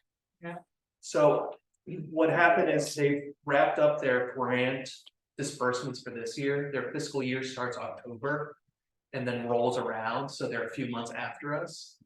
They get most of their funding in March, but what we've usually done before, what they've described is we talk about grants at the end of the calendar year, so we can start planning our budget for the beginning of our fiscal year. So that's November, December, January, to start working February, January on grant on our budget. And then we usually at the latest try to do May for July 1st. I think we're running out of time, but most of the information I have is here. I got a quote from Eddie on the Bobcat. I'm working on a quote from the John Deere. The interest rate on the one was 3.75 compared to 8 and 9, but it is a switch to 85. We got a Kubota estimate, but all the attachments are like third party, so we couldn't get an estimate off the website. I suggest that on your own time, you can look at additional equipment. I talked to our insurance about it, just raising our premium by 300. We had discussions about what maintenance would look like for it and training. And then we did also include on the quote, attachments, and then what that could be used for capabilities. And is that, this loan portion of that reimbursed? Or So, just the 25% or 15%, sorry. so you have to pay for it all, and then you pay that 50% as loan. So you get that, oh, sorry. The 85% would be the loan. Okay. The 50% would be a grant, but we have to pay out Everything and and you then get get back. reimbursed. Is that gonna be worth even getting police cars on anymore? That's my concern after today. Yeah. It's not like right anymore. I think police cars are really important, so it's more to the point of being careful about how we stage our capital programs. And then it's discussions about keeping liquidity through that capital, for our capital, keeping liquidity through the reserves. So This is a Maybe, good example of revenue discussion, right? How things are changing. Sorry. well, this has to do with, because median household income went from 29,000 to 60,000. It doesn't have to do, That looks like awful. big jump, yeah. Our asset of Nancy, are you sure that they, it's included the town of Scottsville proper, or does it include a much larger area? Because when we were talking about the apartments and what they considered affordable housing, you know, when they were presenting the apartments for us in the tire factory, I was very vocally against it. And one of the things I was against was that they used Albemarle County to decide what was affordable housing as opposed to Scottsville. And I used Thomas Jefferson information to get median household income. And of course, it's always a little bit behind, but I think it was like 19 or 20. And they said Scottsville's median income was 42. So This is census data, like for the last census. they go off the census. So you can go and figure out where they're getting their information from on this income information. Yeah. They show you, so you can see right away whether it's just Scottsville and town. yeah, because that seems, Down to 6 miles in all directions. yeah. I'll follow up with them about this, but this is what I found off of the census website. Playing around with the census website while we were in this session. Yeah, could it be possibly that everybody who has a Scottsville address, I mean, there's Scottsville, Buckingham, Scottsville, Fluvanna, you know, it could be everybody with a Well, what are Scottsville your address. outliers on that too? Is there somebody that's making an absurd amount of money they're including in there and it's raising your average up? Or is it- Oh, That could be true. it could be one person with a $5 million a year income that's throwing the whole thing into, Margin of error? it might be time to just start researching new grants. I mean, I know we've relied heavily on USDA for years, but there's a ton of other grants out there, you know. I think that's a really great point, because we need to explore more grants. Yeah. That is our main source of our revenue. Anybody else? All right, see if you can make it Wednesday night. Wednesday.